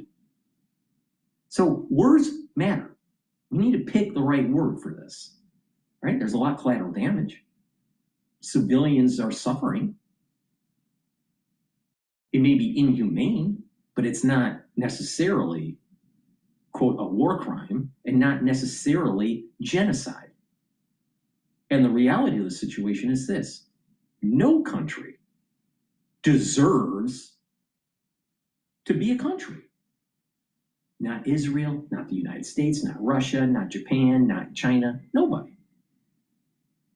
But if you can hold it based on economic, military, you can hold the land and keep some sort of social cohesion, then it's yours.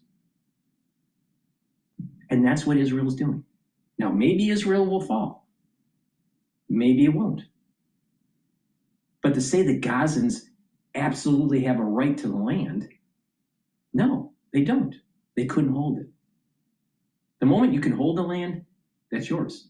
There's no right to it. Now, there are people that would say that there is the Bible, states that the promised land for the Jews and da-da-da-da. All right? As long as Israel can hold it, it's theirs. It's that simple. So it's not about genocide. It's about them failing on the battlefield.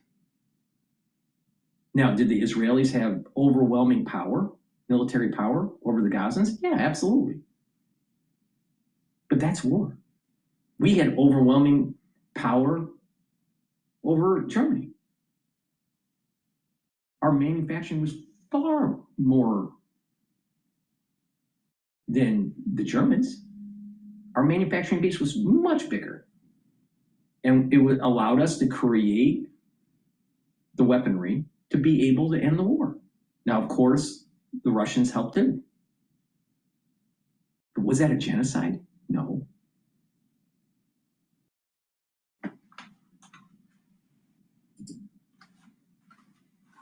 Why don't you complain about Joe Biden in the last administration? We're the administration that solved that problem.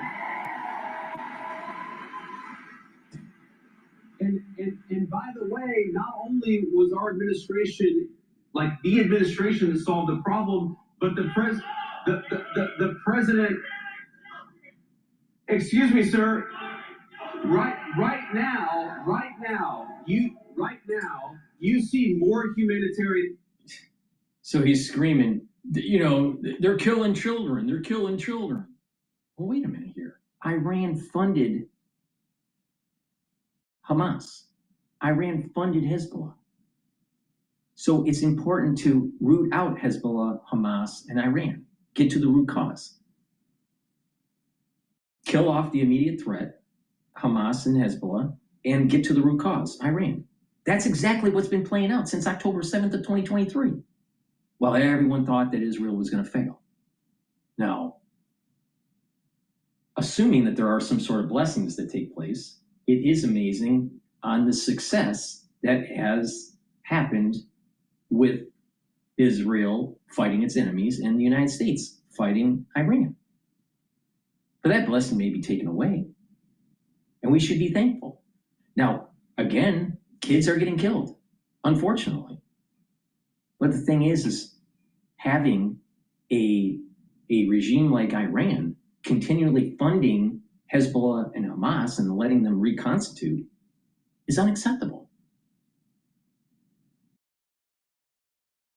Arafat was given an opportunity to have a two-state solution, and he didn't take it during the Clinton administration because he wanted it all. Okay, it's war. Palestinians lost. The Israelis won. See? It's about, can you hold the land? Do you have the economic and the military prowess to have a country? And the answer is for Israel and also for the United States, that the answer is yes. The Palestinians don't have the economic nor the military prowess to have a country. That's just the way human history is.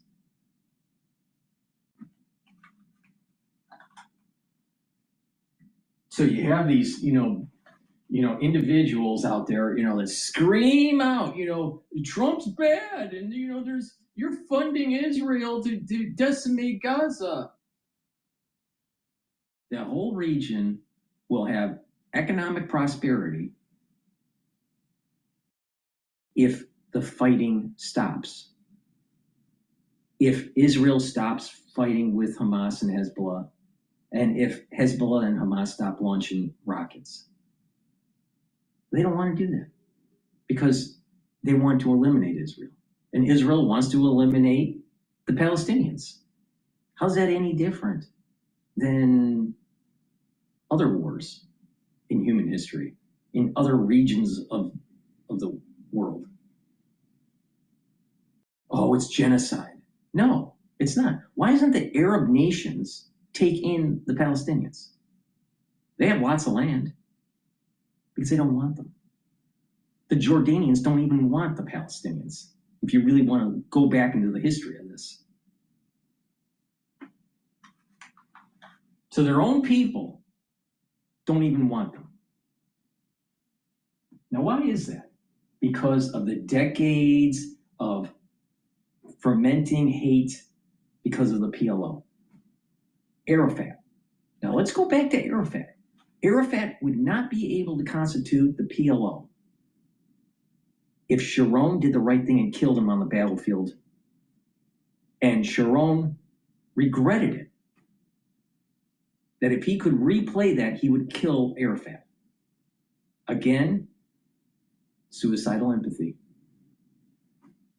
Now, Sharon Jewish fell into the same problem that Nietzsche was warning people about, and that is slave morality. If you're fighting your enemy, kill him. Don't play this patty cake game.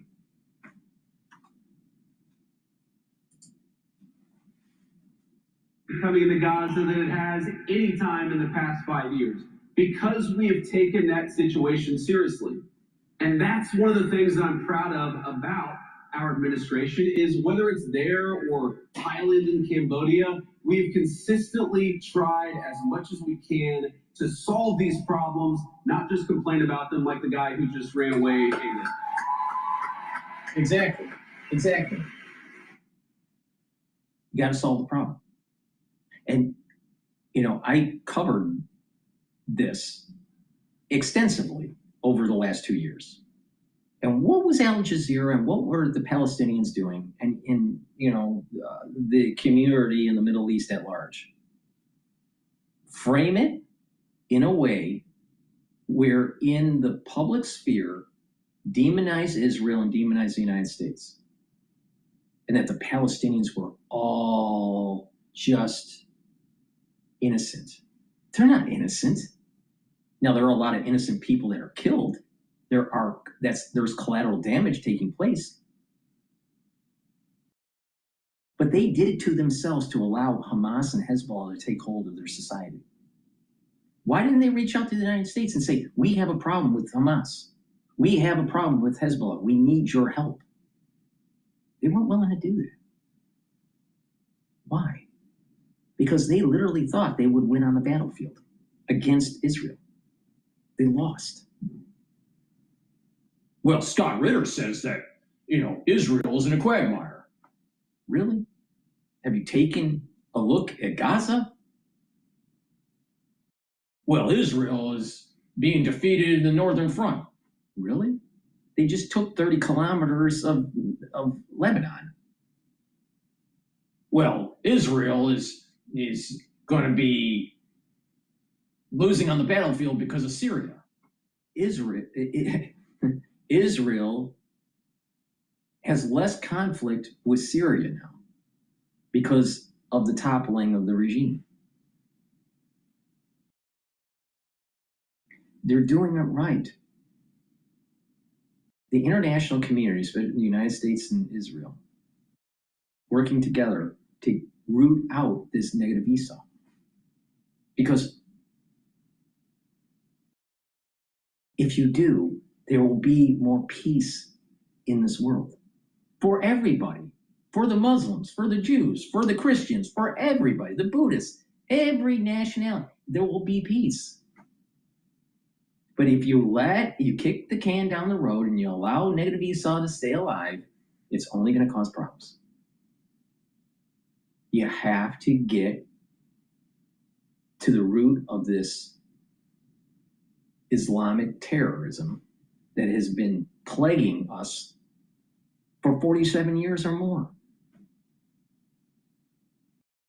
Literally, a lot of the problems that they have in the Middle East right now, if Arafat was killed on the battlefield in '68, would not have happened.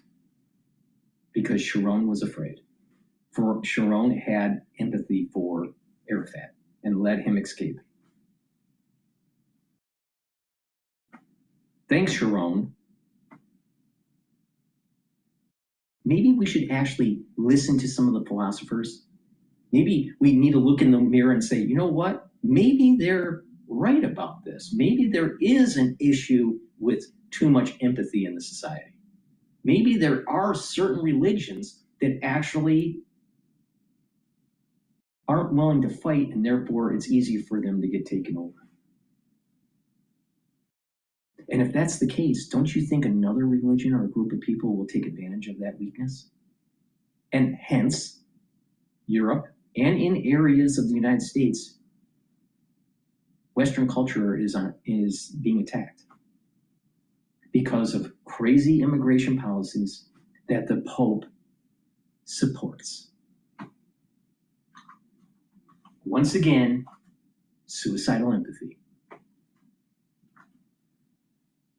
All right, let's go to the National Review talking about this subject, and let's see what they have to say. Please go to my store, the-studio-reykjavik.com. Get the olive leaf extract. This will help to boost up your immune system and help with your cardiovascular system. It brings down inflammation and helps you to control your lipid profile. Digestive enzyme complex helps the health of your pancreas. It helps to break up proteins, carbohydrates, and lipids. Super important.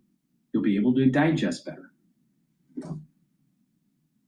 Ashwagandha root controls cortisol levels and brings down your blood glucose levels. Now that's super important because there's too many people out there having a high sugary content diet. So you want to control your blood glucose levels and you want to control your cortisol levels. By doing that, you're bringing down inflammation, you're boosting up your immune system, and you're helping your cardiovascular system.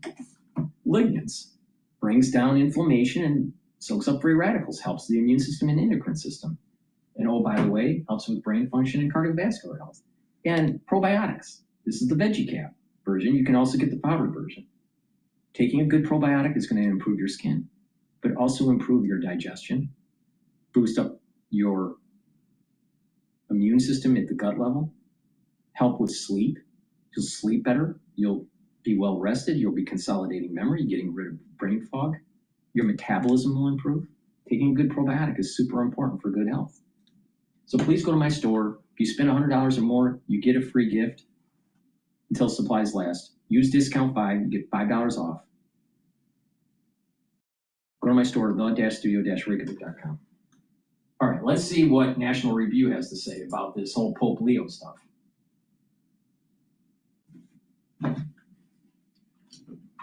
Ladies and gentlemen, as you might have heard, Donald Trump is having a little bit of a tiff with the Pope. Hi, Robert. Aaron supports you and your policies.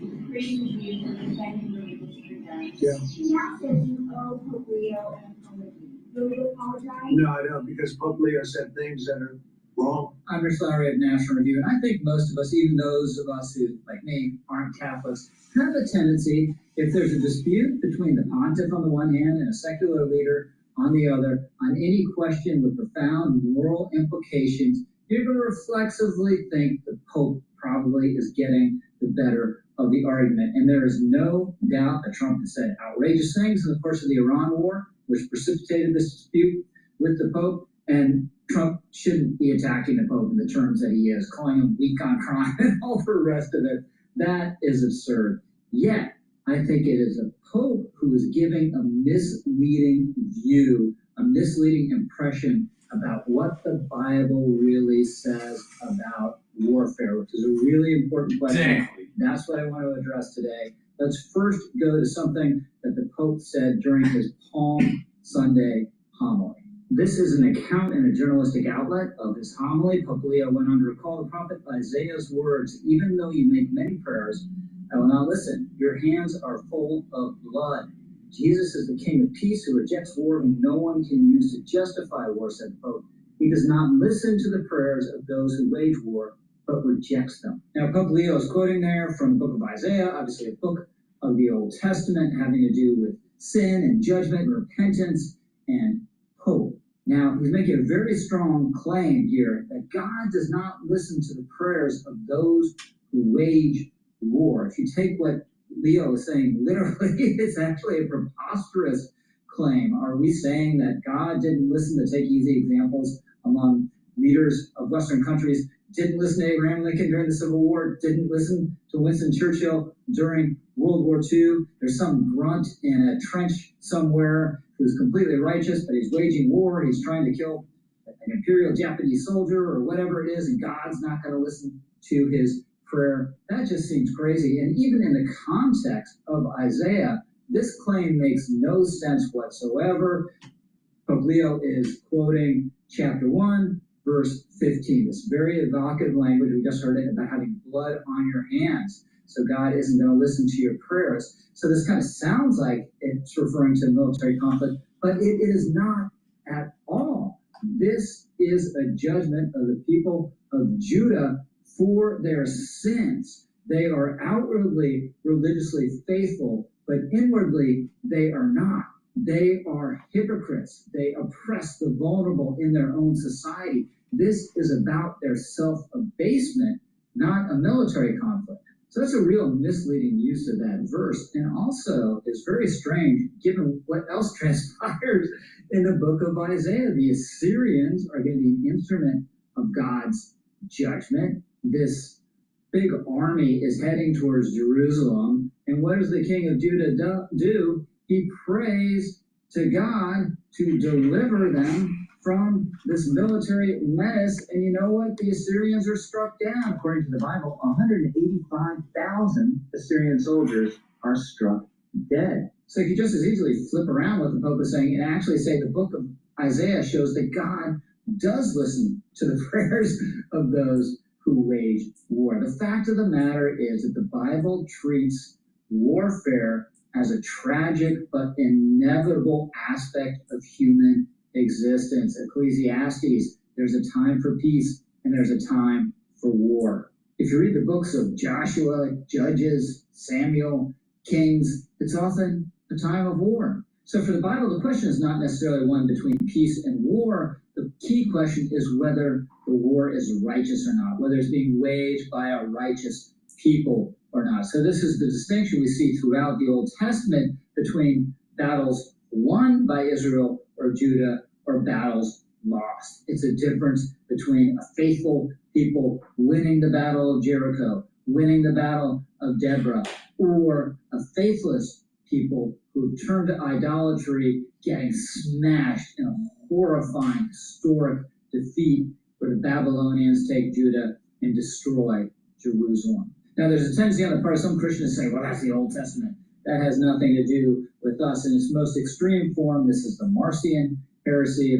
This has come up in a video before that totally rejects the Old Testament, but that heresy was discredited long ago. As Christians, the Old Testament belongs to us, obviously, as well. Now, it's true in the New Testament, we hear from Jesus a message overwhelmingly of love and mercy, but that is not a warrant for pacifism. How do you reconcile an ethic of love and mercy with the existence of evil in the world and the inevitability and necessity of warfare? Well, this is how we get just war theory. Some of the greatest Christian thinkers of all time, Augustine and Aquinas, come up with this basic idea. It's Augustine who works out the elemental arguments, and it's Aquinas who makes them more systematic.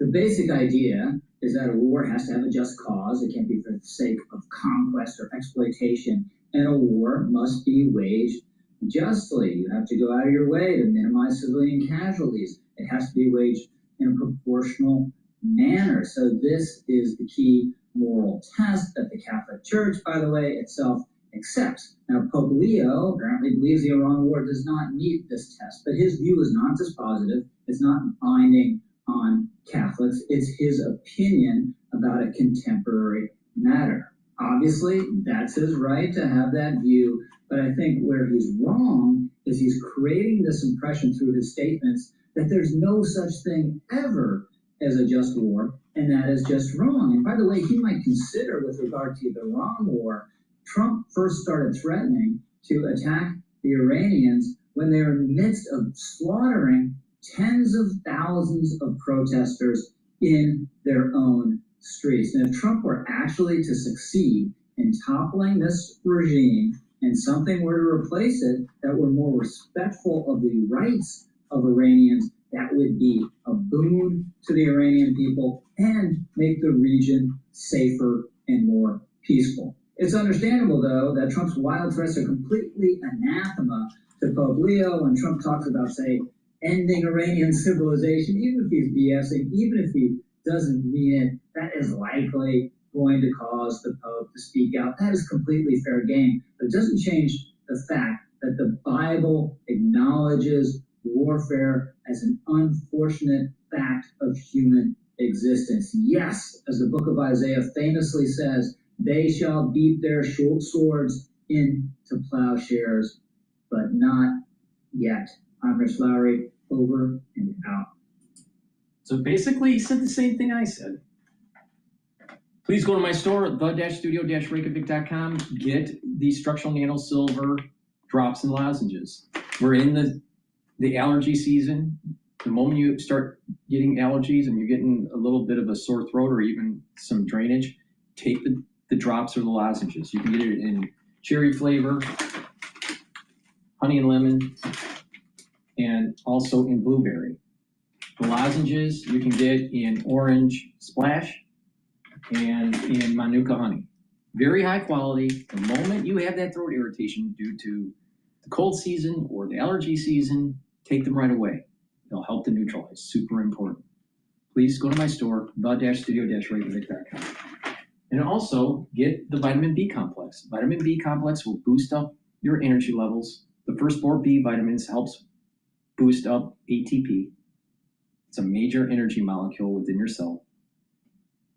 It will rev up your cellular metabolism and protect your neurons through vitamin B12. So please go to my store, get the vitamin B complex. Super important to take, especially if you're 40 years of age or older. If you spend $100 or more, you get a free gift until supplies last. Please go to my store, the-studio-reykjavik.com.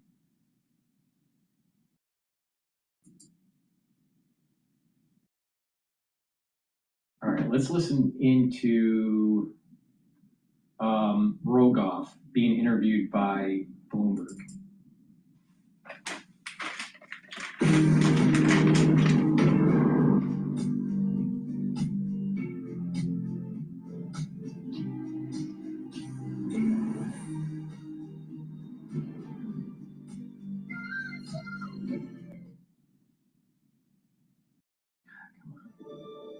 Risk is a constant. It's something to embrace and manage. When the pressure is on, I feel right at home. How do you manage risk? CME Group, where risk meets opportunity. So we're looking at U.S. futures. We're back at 7,000 in the S&P. VIX futures suggest this war is mission accomplished. Are markets getting this one correctly, and as far as what the economic fallout is likely going to be on the back end of this? I mean, I find it puzzling that it's sort of no problem. We have lived in a very volatile situation. I think what markets look at is that we had the tariffs, we had this, and the resilience was phenomenal. Maybe the AI, the background of AI, and growth, maybe all the deregulation that's been going on in the Trump administration. Some of it, I think, very good. Some of it very ill-advised. Both of them making things go forward. So, it's coming from a high level, but I think it's naive to think it's mission accomplished. I think it's a temporary respite. The Iranian regime is still in place. Frankly, the U.S. regime is still in place. And I think more things will happen. But again, the markets have just decided, doesn't matter, everything's going to be fine. I think it's a little naive. And you said this could potentially be bigger than Liberation Day, what we saw with the tariff impact last year. How are you factoring in all the consequences of this war now economically? Is it going to be stagflation light? Some are even saying, if you're going to shut down 20% of the oil supplies in the Strait of Hormuz, that could lead to a recession. How are you assessing the second order and third order effects too of this war? Well, I mean, it's definitely a big stagflationary shock, even as it stands. And following on the tariffs, which are also a stagflationary shock, and still working their way through the system. I mean, it depends on how far it goes, how things react. I think over the medium term, this pushes interest rates up, not down. There's inflation is not coming down. It's been up for many years. The Federal Reserve says, oh, don't worry about the tariffs, don't worry about this, don't worry about the next thing. And after a while, expectations will adjust. And I think real interest rates are being pushed up, inflation-adjusted interest rates, because more military spending, populism, high debt levels everywhere. So I think this is the kind of shock that the systems are not that resilient longer term. You bring up a very good point, because we were already having trouble getting inflation back into range before the war started, and here we are. And I wonder, does central banks even rethink that 2% number? Does 2.5 make more sense given the realities that we have?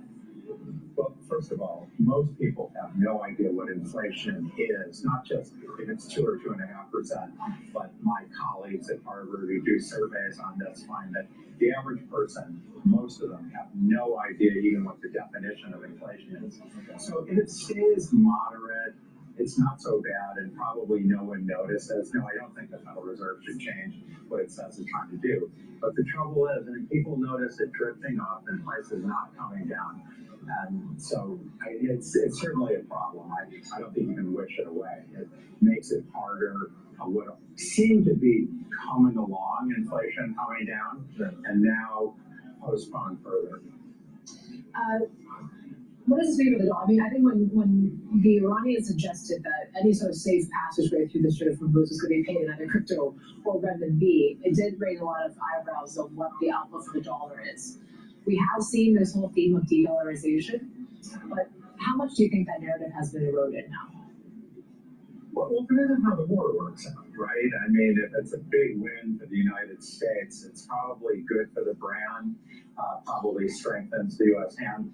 Military power is a part of the strength of the dollar. On the other hand, if it doesn't go well, if it looks more like Iraq or Vietnam, which is very much a possibility still here, all possibilities are there, then I think it's negative. I mean, regardless, Asia, which is half the dollar block, is dominated by China.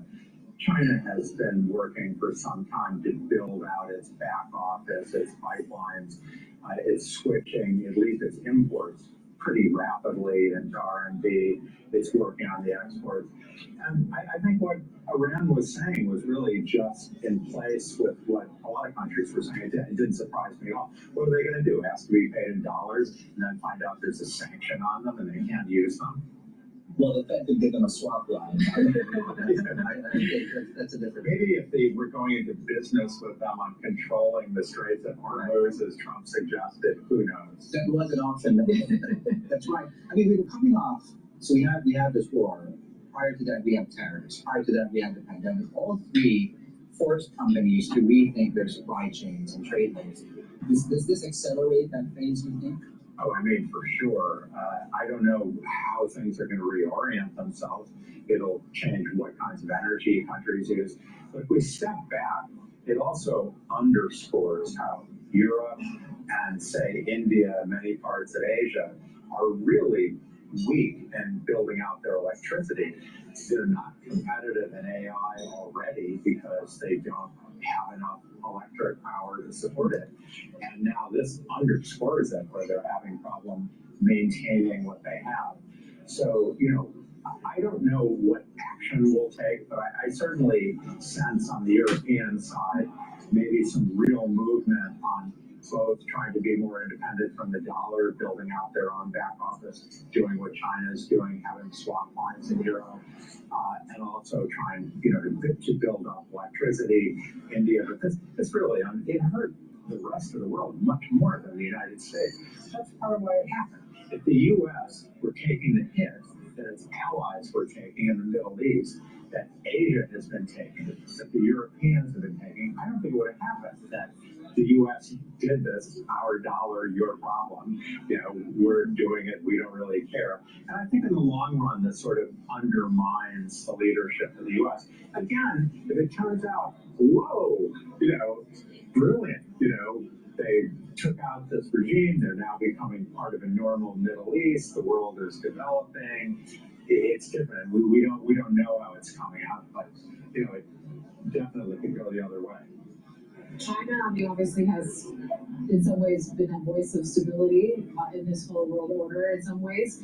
I'm just wondering, in terms of the economy, there's this also idea that they're a bit more resilient because they have the cheap energy. They've been transitioning into renewables for the past 10 years. How resilient do you think China and the economy is to these global shocks that we're seeing now?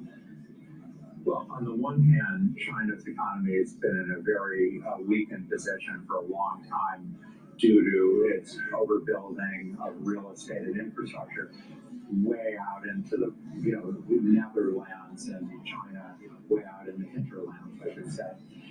And it It's still working that out. I think it's got years to go. That's a big part of the economy.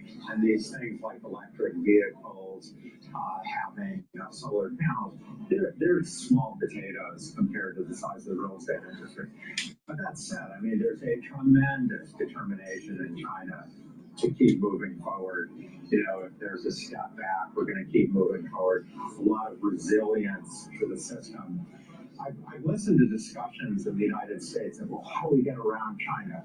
How do we homeshore? How do we not have this? And it's almost like a joke. It's clear that it's not easy to do. I mean, at the moment, the U.S. is basically importing the parts it needs to fight a war with China with. I mean, it's sort of at that level. And the idea, striking independence, China has a lot of determination, a lot of state capacity. They make mistakes. They go too far in one direction like they did in real estate. And I think we're seeing it in other things. The idea they'll just grow to the moon is wrong. And the IMF's forecasts for them, I think, are still optimistic, where they have it coming down to 4%. I think if China averages 3% growth over the next 10 years, they'll be doing well. But it will be doing better than the United States. And so, certainly China is coming, but slower. This 3-4% growth in China, you think, to still inflationary forces I'm gonna pivot over to Al Jazeera. They're talking about the talks being forged for this war in Iran. Please go to my store, the-studio-reykjavik.com. Get the clarity factor. This will get rid of that brain fog, allow you to concentrate. And taking this every day is going to improve your memory and your neural connections. That's super important for brain health. It's a very powerful neurostack. Take it every day. Drink it with filtered water. Please go to my store, the-studio-reykjavik.com. If you spend $100 or more, you get a free gift until supplies last.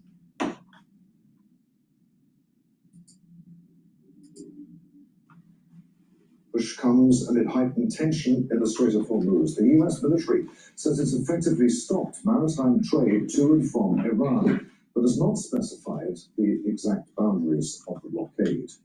Iran has warned that it will block trade through the Red Sea, along the Gulf and the Sea of Oman if the US blockade continues. We're live from Riyadh, Washington, D.C., Tehran, and Islamabad. This hour we begin in the Pakistani capital with Al Jazeera's White House correspondent Kimberly Halpert. Kimberly, Pakistan Foreign Ministry sources told Al Jazeera that it's again offered to host talks. Pakistan, it seems, determined to get these parties back around the table.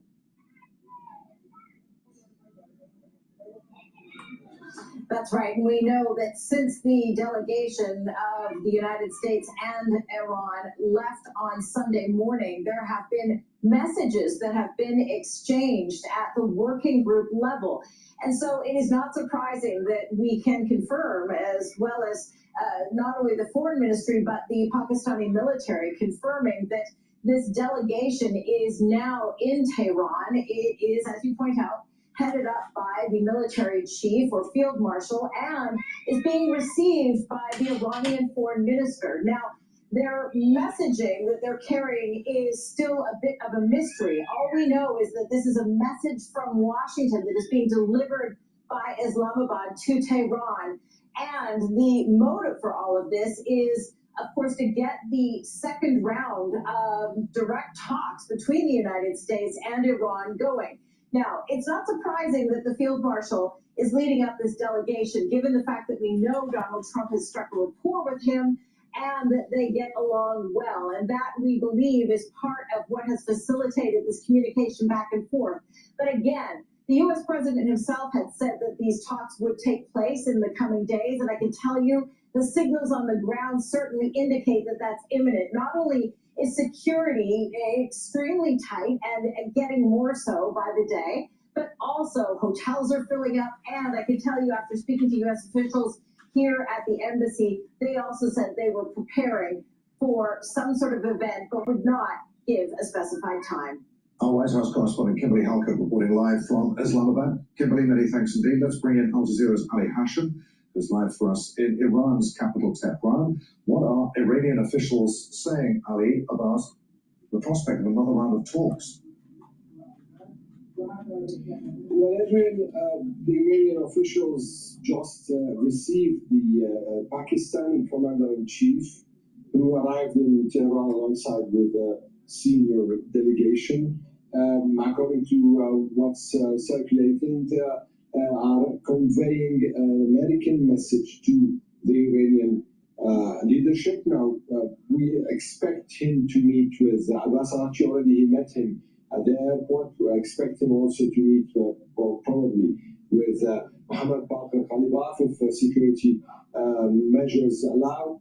But the most important thing that we understood that this visit is mainly to set the timing for the next Iran-US talks that is going to happen in Islamabad. Yesterday we spoke to a senior Iranian official who said there's nothing yet said, but we know that if there's anything going to happen, then it's going to happen in Islamabad. Now we know that the Pakistanis are here to do the last, put the last touches for the next round. Also, it seems that more and more delegation is going on between the Americans and the Iranians. There are kind of messages being exchanged between the two sides in order to get closer and closer to the framework that they can agree on. In the past few days, there were suggestions that the next meeting is going to be on the level of technicians and experts. Now things might change, and the meeting could see both the experts, technicians on one layer meeting, and on the other layer, politicians, officials, just like the last time. Ali, I'll be back with you in just a few minutes. As we mentioned, the US military says that a blockade of Iranian ports has been fully implemented, but CENTCOM hasn't said where the maritime boundary of the blockade begins, making independent verification difficult. This live map shows a handful of oil tankers marked as red icons and cargo ships, the ones in green, currently in and near the waterway. Now, arrows indicate that the vessels are moving. Dots show those that are stationary. Hundreds of vessels remain stuck, concerned by threats of attack. The US military says that it's working to support freedom of navigation for vessels transiting the Strait of Hormuz from non-Iranian ports. Live from the White House, our chief US correspondent Alan Fisher is there for us. We'll talk about the Strait in just a moment, Alan, but President Trump has been posting this morning on Truth Social about China and its relationship with the Strait of Hormuz. What's he been saying? Well, he said in an interview in the last few hours that there had been an exchange of letters with the Chinese president. Remember, he's due to meet him at a summit in Beijing in essentially middle of next month, just over 3 weeks. So he did put something out on Truth Social. We can take a look at it on screen while I read through it. China is very happy that I'm permanently opening the Strait of Hormuz. I'm doing it for them also and the world. This situation will never happen again. They've agreed not to send weapons to Iran. President Xi will give me a big fat hug when I get there in a few weeks. We're working together smartly and very well. Doesn't that beat fighting? But remember, we are very good at fighting if we have to, far better than anyone else. Now, a couple of things. Donald Trump reacting to news reports that China was preparing to send some surface-to-air missiles to Iran to improve their aerial defenses. He says that in the letter that essentially Xi Jinping has said, essentially that's not going to happen. I think the word essentially might be doing some heavy lifting there.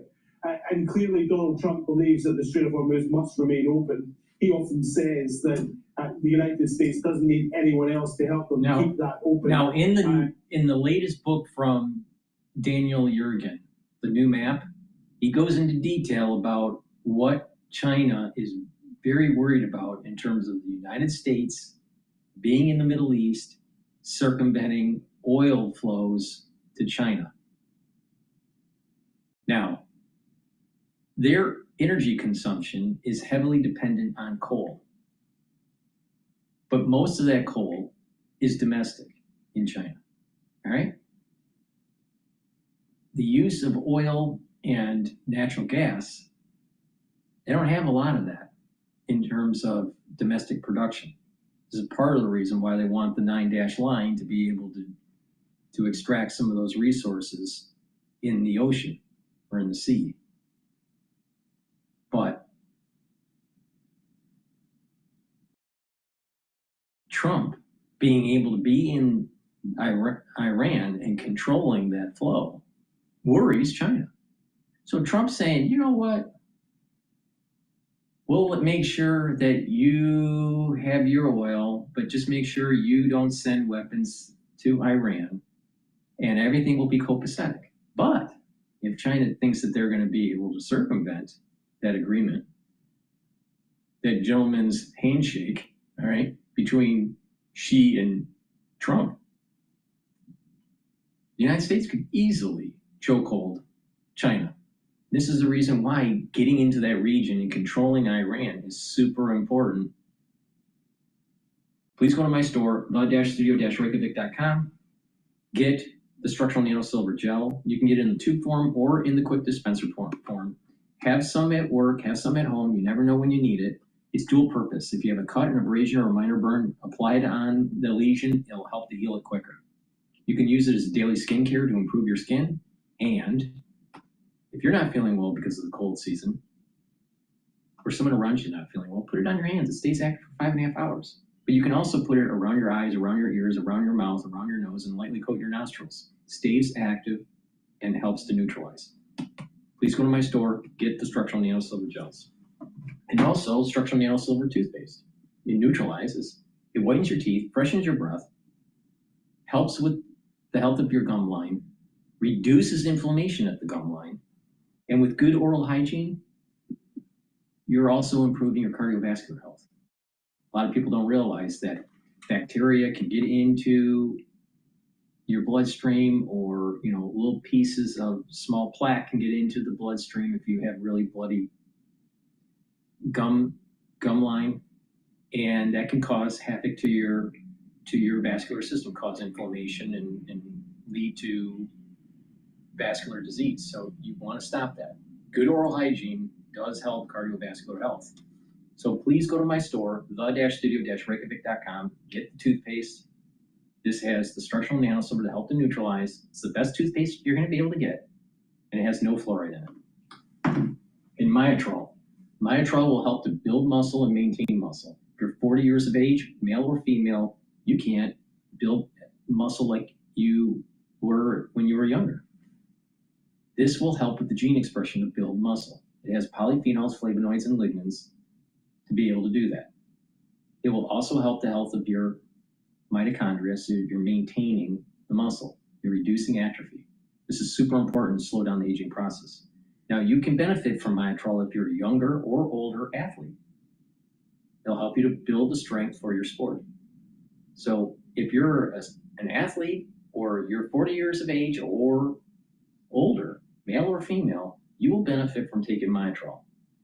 Do some resistance training. You don't have to do a lot, and you'll be able to build muscle. So please go to my store, the-studio-reykjavik.com, get the Myotrol, use discount 5. If you spend $100 or more, you get a free gift until supplies last.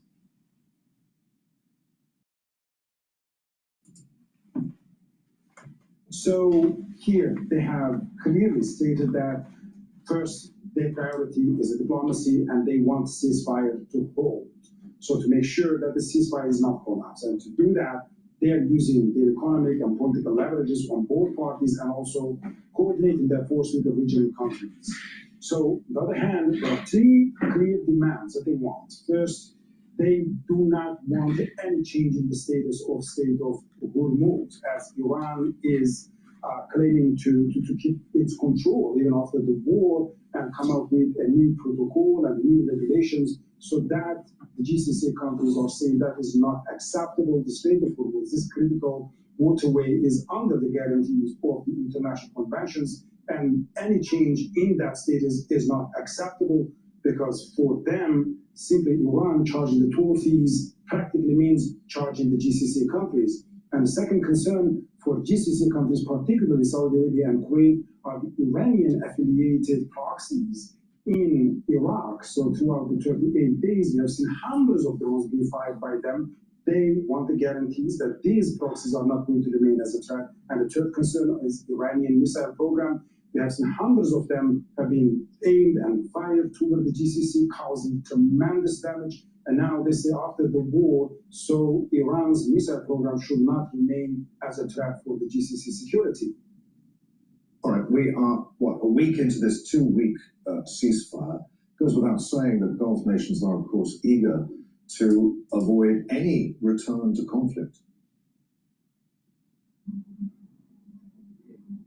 Indeed, that is a nightmare scenario for many of them. So again, the damage was huge. Nearly 8,000 projectiles were fired at the GCC countries. So the international airports have been hit, refineries have been hit, petrochemical facilities have been hit.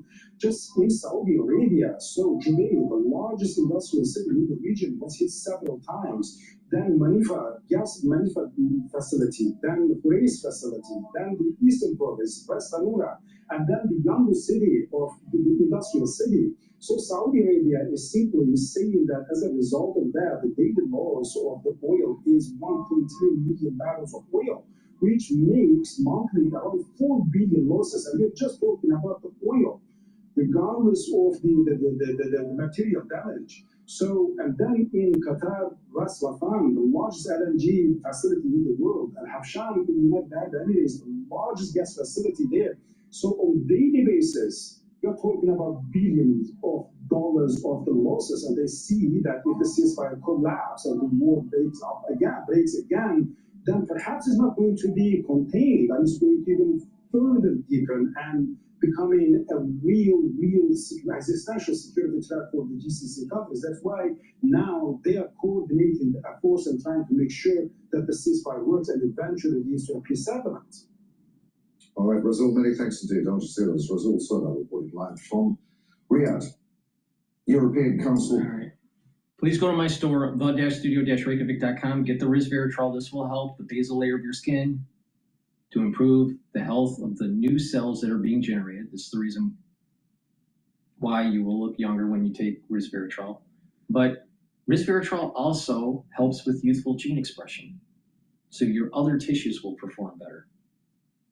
It will also get rid of cells that are in senescence, and it'll improve your energy levels by improving the health of your mitochondria by soaking up free radicals. This is really important to take. It stacks really well with C60.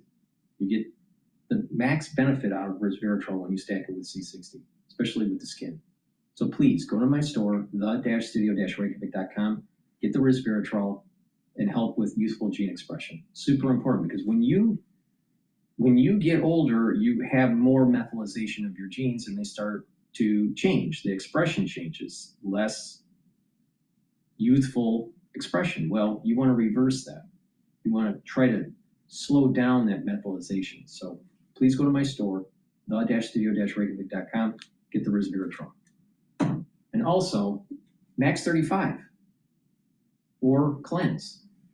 Take a teaspoon a day every day. Swish in your mouth, gargle about 20 seconds and swallow it. What this will do is improve your oral cavity, improve your oral pharynx, maintain a mucosal barrier, and help with the health of your epithelial cells. Your immune system will be boosted up. Your innate immune system will be boosted up. And these will help to neutralize. Super important during the allergy season and during the cold season. But I take this every day as part of a larger protocol to help to slow down the aging process. I've been doing this for 6 years, this protocol. So please go to my store, the-studio-reykjavik.com, take a teaspoon a day every day. Now, you can stack this with C60, which will soak up the free radicals, turmeric ashwagandha lignans to help with your cardiovascular health and your immune system by bringing down inflammation, and Boomer Boost to rev up your energy levels. Should also stack it with the probiotics and the multivitamin to help with your gut biome. And when you stack that together, what you're doing is you're slowing down the aging process, bringing down that inflammation, soaking up those free radicals, improving the health of the tissues and your organ systems. you're improving your immune system, you're improving your endocrine system, you're helping with your brain function, you're helping with your cardiovascular health, you're helping with your musculature. So all these things are being targeted, and by doing that, you're going to be able to slow down the aging process. So you should take my advice. It's up to you, but it works. So please go to my store, the-studio-reykjavik.com. Get the great supplements that I offer. Make sure you use discount 5 and you get $5 off. If you spend $100 or more, you get a free gift until supplies last. Now, I want to end on a clip talking about Mamdani. Mamdani makes stunning admission on prices at city-run grocery store. So let's see what Fox News has to say about Mayor Mamdani. All right, New York City Mayor Zohran Mamdani unveiling the very first city-run grocery store with a whopping $30 million price tag. Since the pandemic, grocery prices have gone up, and they haven't come back down. During our campaign, we promised New Yorkers that we would create a network of city-owned grocery stores, one in each borough. And we are here today to celebrate the site of the Manhattan store, La Maqueta, which will be open by 2029. Joining us now to wrap, senior writer for the Washington Examiner and Fox News contributor Joe Concha. Joe, they, and by they, of course, I mean 100% the private sector, opened a discount grocery store in my town. You know what, Joe? Took less than a year to build, and guess what? Cost a lot less than $30 million. So what the heck is Mamdani celebrating here? Well, that's a very good question, Todd. And this was a campaign of a smiling socialist con man from the very beginning. And 51% of New York voters who should have known better, they fell for it.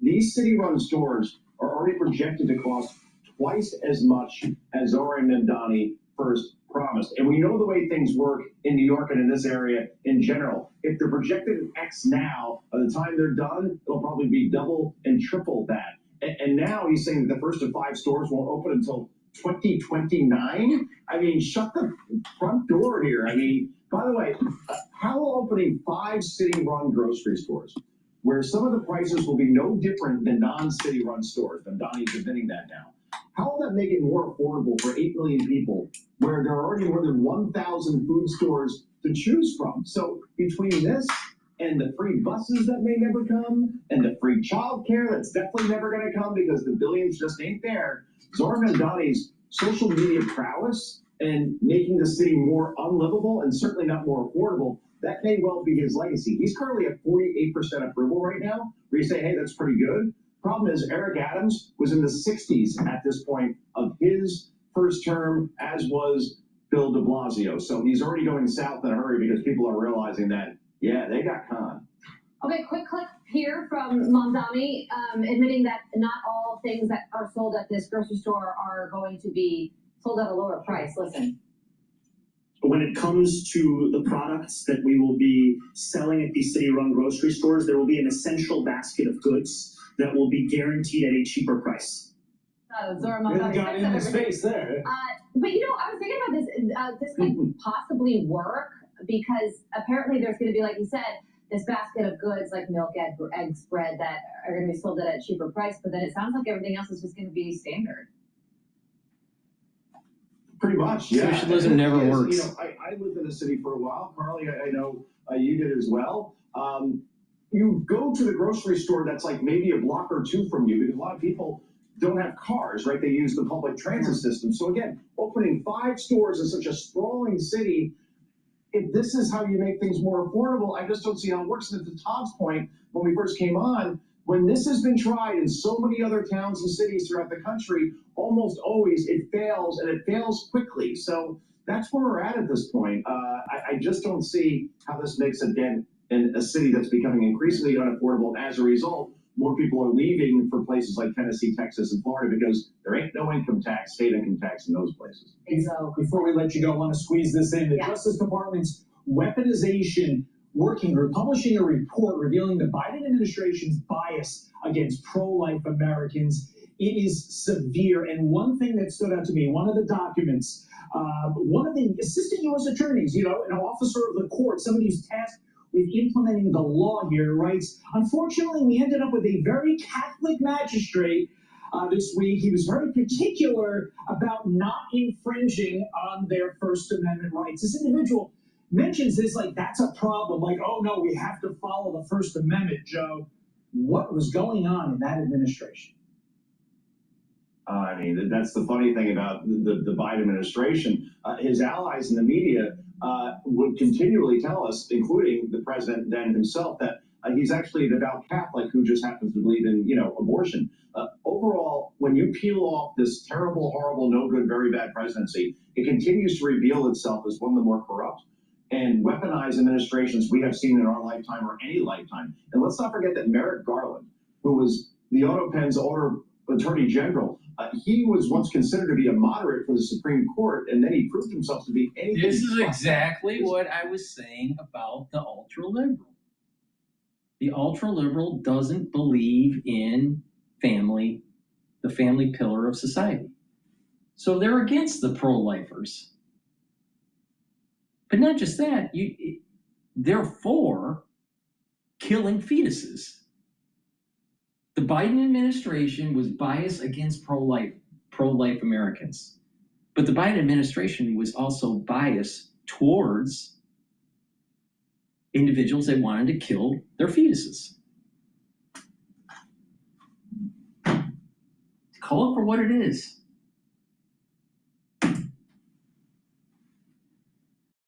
Respect for the office or for the law. And Joe Biden, obviously, a one-term president who was forced out by his own party. That is his legacy. And unfortunately, Catholics, pro-life people in particular, always seem to get the short end of the stick in these situations because I guess they're seen as a minority in some place. I guess. Joe Concha, live for us, Joe. Thank you so much for joining us today.